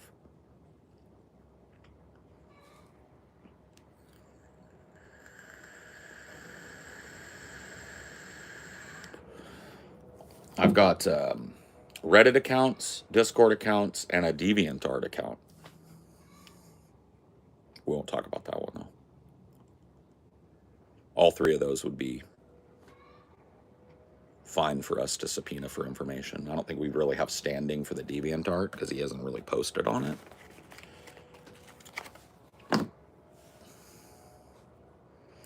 Yeah, I don't think a NEET is paying merch tier price. So I'm going to guess that the dude that's been doing this has a job, has family maybe, friends and stuff, and they're all about to find out that he's a shitbag. Because unless he keeps it under his hat that he's being sued, it's all going to be public information. Lawsuits are publicly searchable unless they're sealed under court order. This dude's not going to get sealed away that he's an infringer. So his name will be out there in the public. I'll be talking about it here to the extent that I can with my lawyer's approval. And his family and friends will know what he's up to. And say, I'm sure he said some wild shit in DMs, because this dude has said some wild shit just publicly on the subreddit that he nuked the other day. So his DMs are all too interesting to me. Petty thieving little bitches get got. I don't think I realized till today. Like, I was sitting here talking about how, like, oh, when these ID laws go in, this guy's fucked. And then I was like, wait, Ethan Klein just subpoenaed a bunch of personal information, DMs and shit, on people that had no public presence on their accounts and got it. I've got 3 confirmed alts of this guy. Got it. I've got his second in command too is War Counselor Iji. I've got that account too. That's the other guy that runs the infringing server. Uh-oh! I'd be shitting. Don't bother deleting it, bro. It's just gonna make you look worse. Because this will be part of the timeline too. This will be part of any future case. So if you delete after I've said something about this, it just makes you look more guilty. You may as well just leave it up. Keep infringing. Don't stop now, because your only defense is going to be, I wasn't infringing. So that's a little legal advice I shouldn't be giving you. Don't delete shit. You already fucked up by deleting your subreddit. That's not going to look good. Don't be deleting any discords. I'm going to have them all. I haven't decided about the second dude. It depends. It depends on what his role was. Maybe he's the one that's got the fucking account. Maybe this dude is a NEET, and this War Counselor Iji guy is the one that's got the merch tier account that's feeding him the shit. If so, yeah, he'll be named. If not, maybe. It just depends. I don't know. What was his role in the infringement? I know that Valkai Steel has infringed my content. Know that. Who else? And to what extent? We'll find out. If we decide we want to spend money to teach this guy a lesson, I don't know. I don't like the idea of giving my lawyer any more money. I got to tell you that. I've given him a lot of money this year already. Right? He's a good lawyer. But he's a lawyer. He's going to charge us out the ass to do this. But if we think we can recover, I mean, we've got a major infringement case here. We're talking about years worth of, like, we got the estimate, like 2,900 pieces of content. We take away 20% of our patron posts and say that's not infringible content. That's just polls, announcements. I would estimate there's 2,500 to 2,900 pieces of content, and I think he's infringed every one of them for years.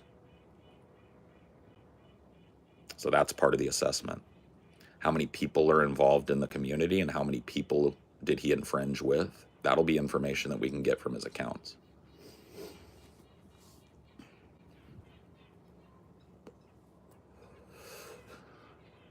Oh, my lawyer is going to absolutely, well, lawyers love any case, but my lawyer, as I told you guys, specializes in internet businesses. He's a specialist in content creators. So my lawyer is going to doubly love this if we decide to take it to him and ask him to look into it. But we're going to have to pay his fucking bitch ass. And he is, dude, I will give you, here's a little advice. And me and Amelia learned this. You get what you pay for with lawyers. Is that not true? Sometimes all you need is a cheap lawyer. But when you're talking about business stuff, you need to pay a good lawyer. You need to get raped a little bit, because Otherwise, you're just flushing your money. you're just, yeah. Amelia and I, not to give you too much, but we hired a lawyer for business reasons. No suit, no nothing. It was just, we were getting contractual shit evened out in our business. And we went to a lawyer who said they did that, and we're told, I don't really know this internet stuff, and I don't really get how this works. But we paid the bitch. I don't want to say how much, too much, to be told, I can't really help you with anything. And then we went to the big shot. And you know what? It took him a while. But what he delivered was a clean contract to our specification that took into account the peculiarities of an internet business. Because I'm the product, right? TJ and Scotty are the product. We're not selling. Yeah, we do side businesses. We sell you t-shirts. That's not how we make our nut. I'm the product, right? I'm the commodity. So you've stolen me and my personal work, right?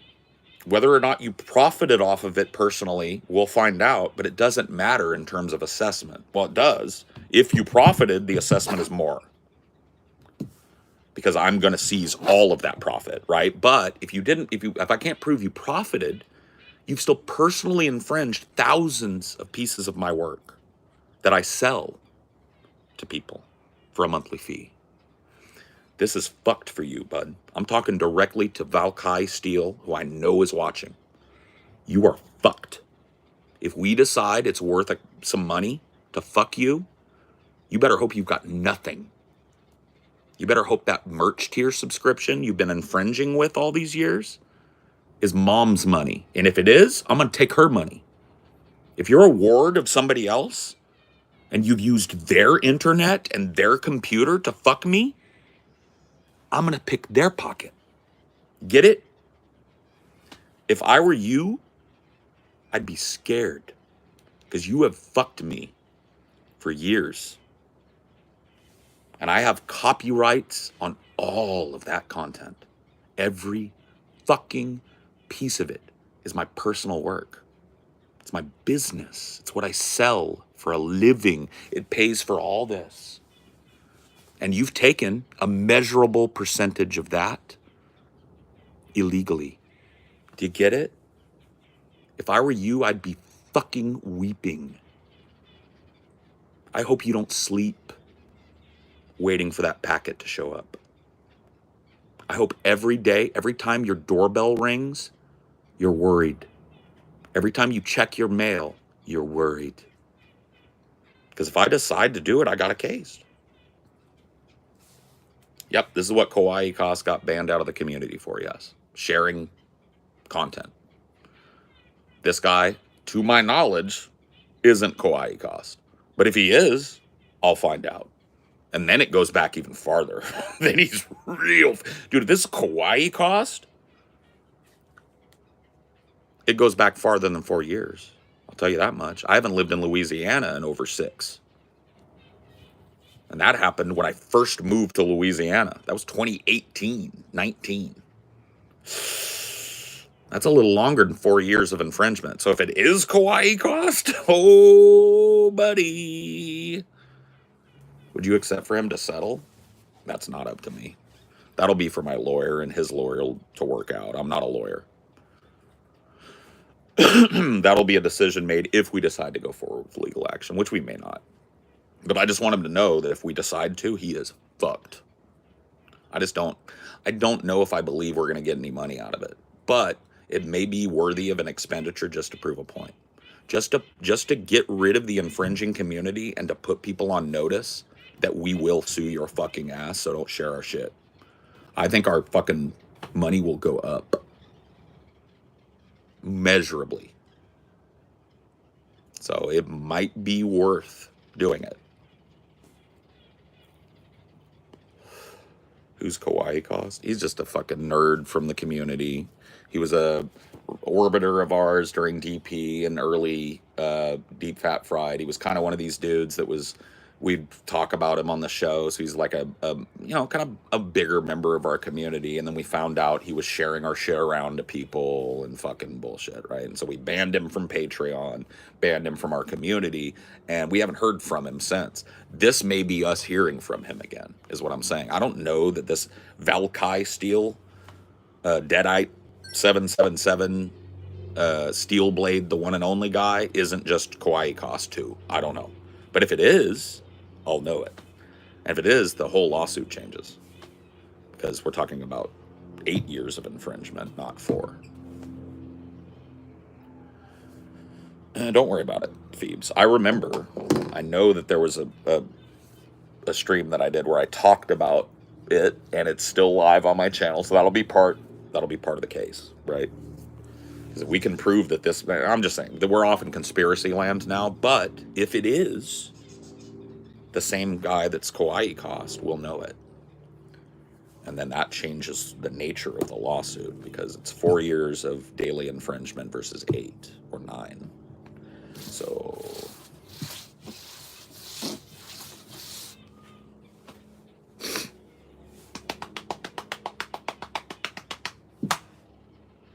oh, I love this shit.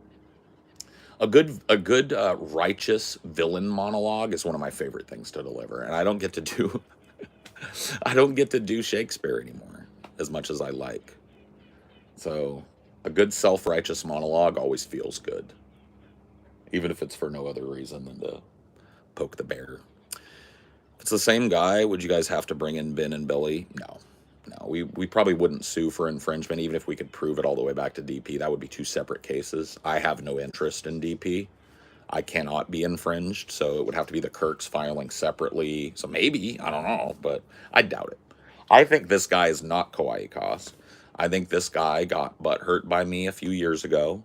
Maybe he was in my chat or in the chat of something. As like, that is what his thing says, is like, I decided to do this because Paul's ego was needlessly rude. Get fucked, Paul, is basically what it says, right? And so that proves intent. That proves that he knows what he's doing is wrong. And then if his DMs show that he helped to spread it and that he knew he was infringing, that proves intent. And so that is horrible for him. It's also horrible for him that I have multiple alts of his that I can corroborate personal information with. Because if I only have one vector on this guy, I wouldn't be talking to you guys. But I have 3 verified alts of this dude. And so, one of those things. His interactions in our community will be part of discovery as well. So it'll be like, did this guy ever post on the DFF subreddit? And if he did, what was the content of this post? Was it defamatory? Did he try and post links to infringing content? Because that just proves a pattern of not only providing the content, but looking for more people, right? And so that's another thing that he needs to think about with these subpoenas. When we get his DMs or his posts on these accounts, right, we will be able to see who he has DM'd and where he has posted links to this infringing thing.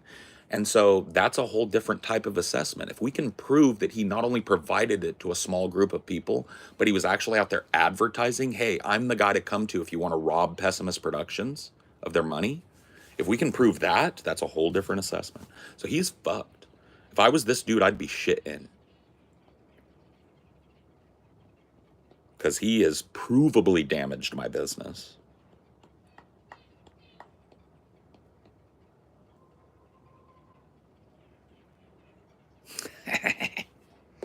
Is what it is. Anyway, I'm done talking legalese. 100% Discord will grant it. They have to. They're not allowed not to.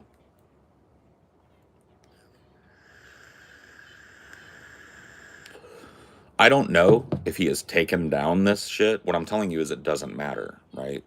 It actually is worse for him if he's deleted accounts, taken down accounts, because it makes it look like he's attempting to hide copyright infringement and fraud and slander, right? And so that doesn't help his counter case. It hurts it. So, hold me now. He's 6 feet from the edge and he's thinking.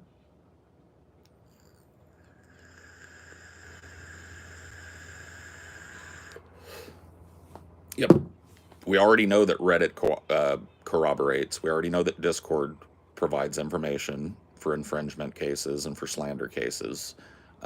We know that Twitter does the same. I don't think this is going on Twitter, but maybe it will. Maybe we find out what his Twitter handle is and find out that's where he's been posting and coordinating these link sharing things, where he's been recruiting more infringers, right? All of that stuff will be available for my lawyer to look at if we decide to go forward. But that's all I have to say about it. Probably said too much already. No, I'm kidding. What's going on, baby? Do you want something to eat? Nah. I think I'm okay. I think I'm okay. For right now. Maybe I'll have a Belvita so I don't get sour stomach. Yeah. You think you could... Is there any more coffee? I think so, yeah. This isn't your cup, your cup's fine. Okay. Thank you, baby. Hold me now. I'm 6 feet from the edge and I'm thinking maybe 6 feet ain't so far down. Hold me now. I'm 6 feet from the edge and I'm thinking. That's Creed.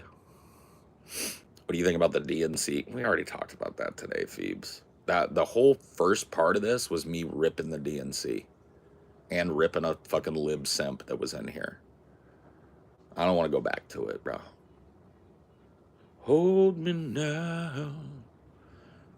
It's stuck in my head. I've been trying to get another song stuck in my head because I hate that song, but it's stuck. Oh, thank you, baby.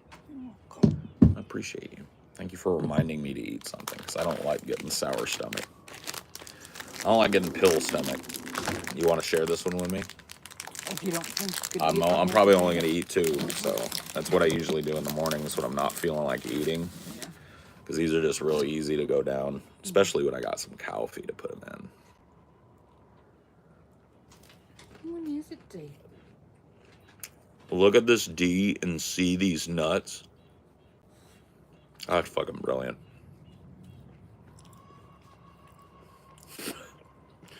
I'm stealing that. Fuck you. I'm stealing it and I'm taking full credit. I'm going to use it tonight. You can't have a Belvita. Unless TJ's watching right now, but he won't tell me if he is. He's a piece of shit. You can't have a Belvita. No, this is my Belvita. This isn't even good for you. Doggies aren't supposed to have grains much and sugars. Grains is okay, but gotta be mixed with meat. Okay? You know what I'm saying? Those are just grains, baby. And it's sweet, and you can't even taste sweet. You can't even taste sweet on your little tongue.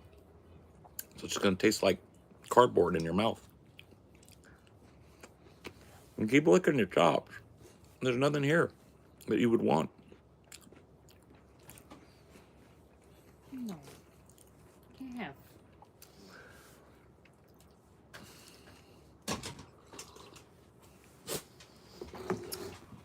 I had another one, but it's not a these nuts. I was gonna ask TJ about Chinese food, and then I was gonna say, dude, I went to this Chinese place, and I was gonna be like, TJ, have you ever had dim sum? Be like, oh yeah, I've had dim sum, and I'd be like, dim sum, big old titties, girl, something like that. Been trying to get Paul ever since he got me with Tegaloo cats. Yeah. There was another one too. There was another one. I can't remember it now. Well, tonight's going to be great if TJ's not lurking, which he often is. If he's lurking, he'll know. No. The Sukandese shit, I've gotten him with that already. Fitness is my favorite one. Fitness dick in your mouth. But I'm definitely using the DNC.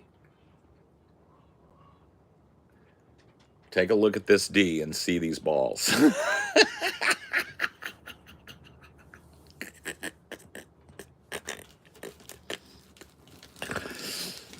Oh shit, man.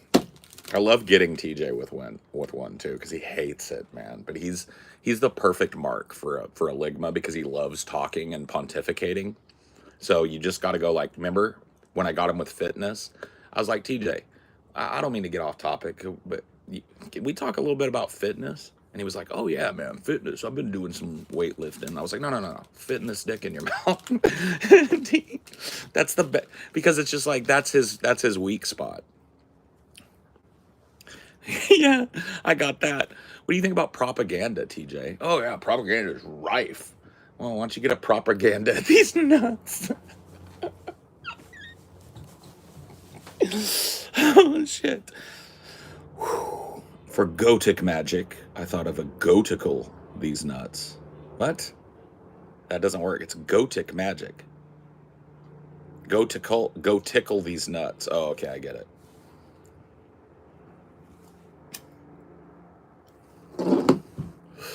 That's TJ's weakness. It's his weakness isn't that he's more susceptible to ligma than any other person. His weakness is he cannot wait to pontificate about any subject. I'm the same, but I know ligma's too good. I read people like a book, right? When TJ is trying to do something shitty, he has tells. He gets a shit-eating grin on his fucking face and he can't help it. Take a propaganda at these nuts. But I'm gonna try. I'm gonna try and get it. I'm gonna try and do the DNC tonight, and if I can land a double hit tonight with the dim sum, I'm gonna get it.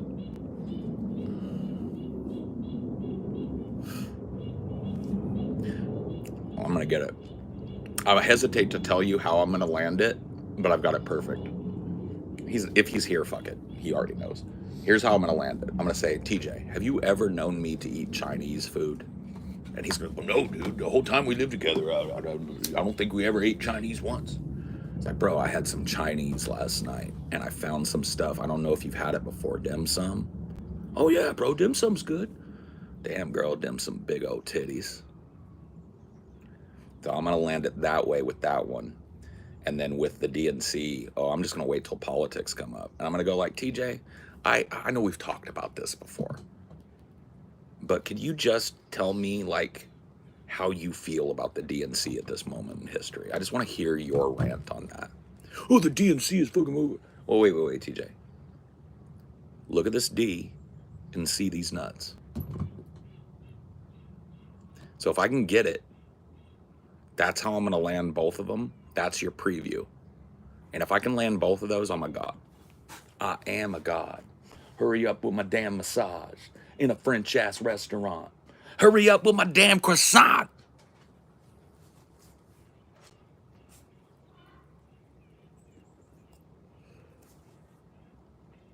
That's one of my favorite Kanye lines, by the way.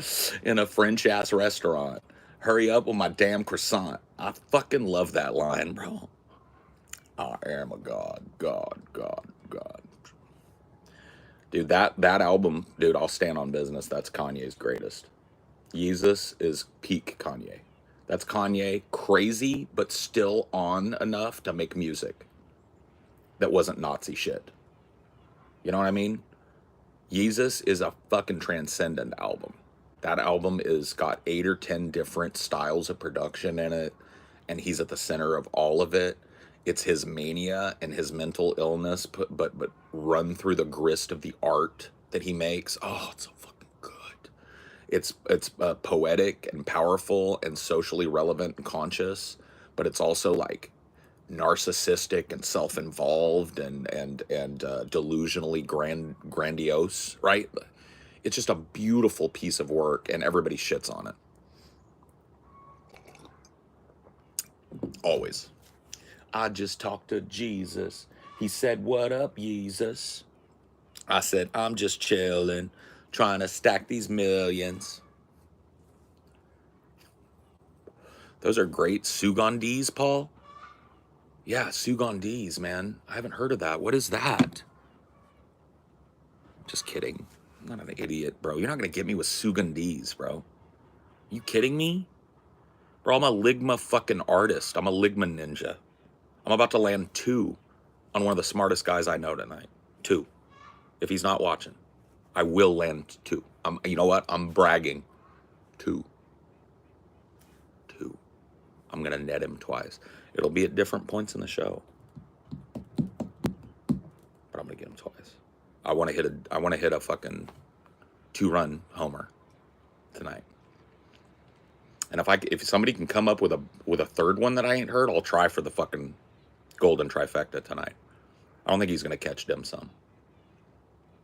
Because I'm going to lead into it with, bro, have you ever known me? And all the time we lived together and have known each other, have you ever known me to have Chinese? Oh, no, Paul, you fucking hate Chinese pretty much. I don't think we've ever had Chinese. Dude, I had Chinese last night, TJ. I know you like Chinese. I don't know if there's a common thing because I don't ever get Chinese, but I had dim sum and rice. And he, oh yeah, dim sum, man, dim sum. Yeah, dim sum can be good. Damn, girl, them some big old titties.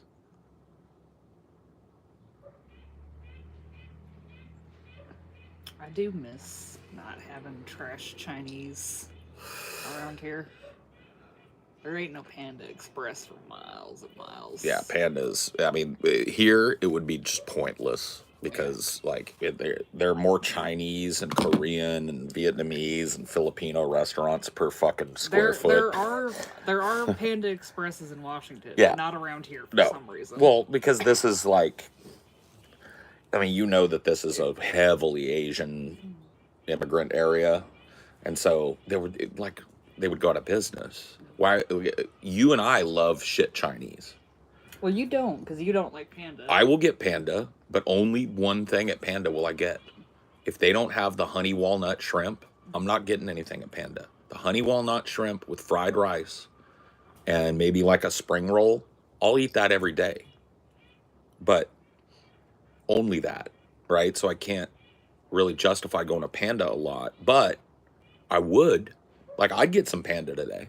She's made me want Panda. I would get some honey walnut shrimp or some of that sweet fire shrimp, either one of those, the shrimp, with the fried rice. I'd do it. I'd do it. But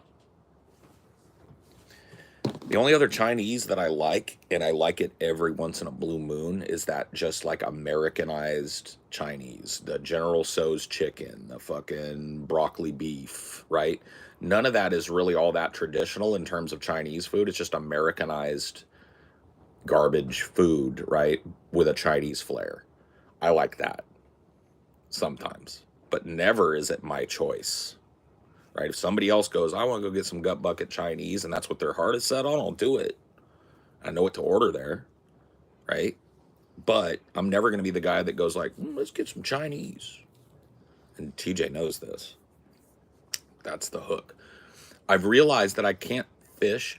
What I've done the reason that, because somebody said, I think TJ's waking up and he's starting to get good at catching the ligmas. That's not him waking up. That is me being bad. The last couple of ligmas I've tried to drop on TJ have happened out of the blue, and it's like what was it? Oh, that's just 11 o'clock. Oh, just in case I was snoozing, just to wake me up. Thank you. All right. Dude, I haven't been able to sleep in like beyond 9 in a couple weeks. Even yesterday was I'm going to tell my doctor about it today. Yesterday, I had a kind of a manic episode. I didn't hardly eat, and I didn't even want to sleep. I was on no sleep all day. It made me edgy and angsty in ways that I don't like being.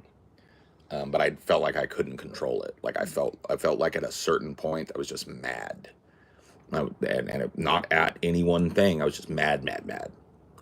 I want to be mad, and I hate feeling that way. But I think it was a result of the manic episode and just probably like 3 or 4 hours of really genuine sleep in the night before. Last night I got better sleep, so I went to bed at, do you remember? 11, and I slept till 9. So that's a good hard night's sleep. I feel way better today, but the difference in my mood between today and yesterday is palpable. I wasn't like as bad as I think I would have been, so I do think my medication is helping, but I do think I need to be on maybe a slightly higher dose, because I think if I could have flattened yesterday out a little bit, I would have gotten a better day, because I was in a lot of pain physically. I have been. My back's been horrible these last couple weeks. And that plus no sleep plus manic episode kind of wore me the fuck down to a nub yesterday, but was so manic I couldn't stop. Or I could have, but I felt like I didn't want to. That's the problem with it. I'm gonna talk to my doctor about it anyway. But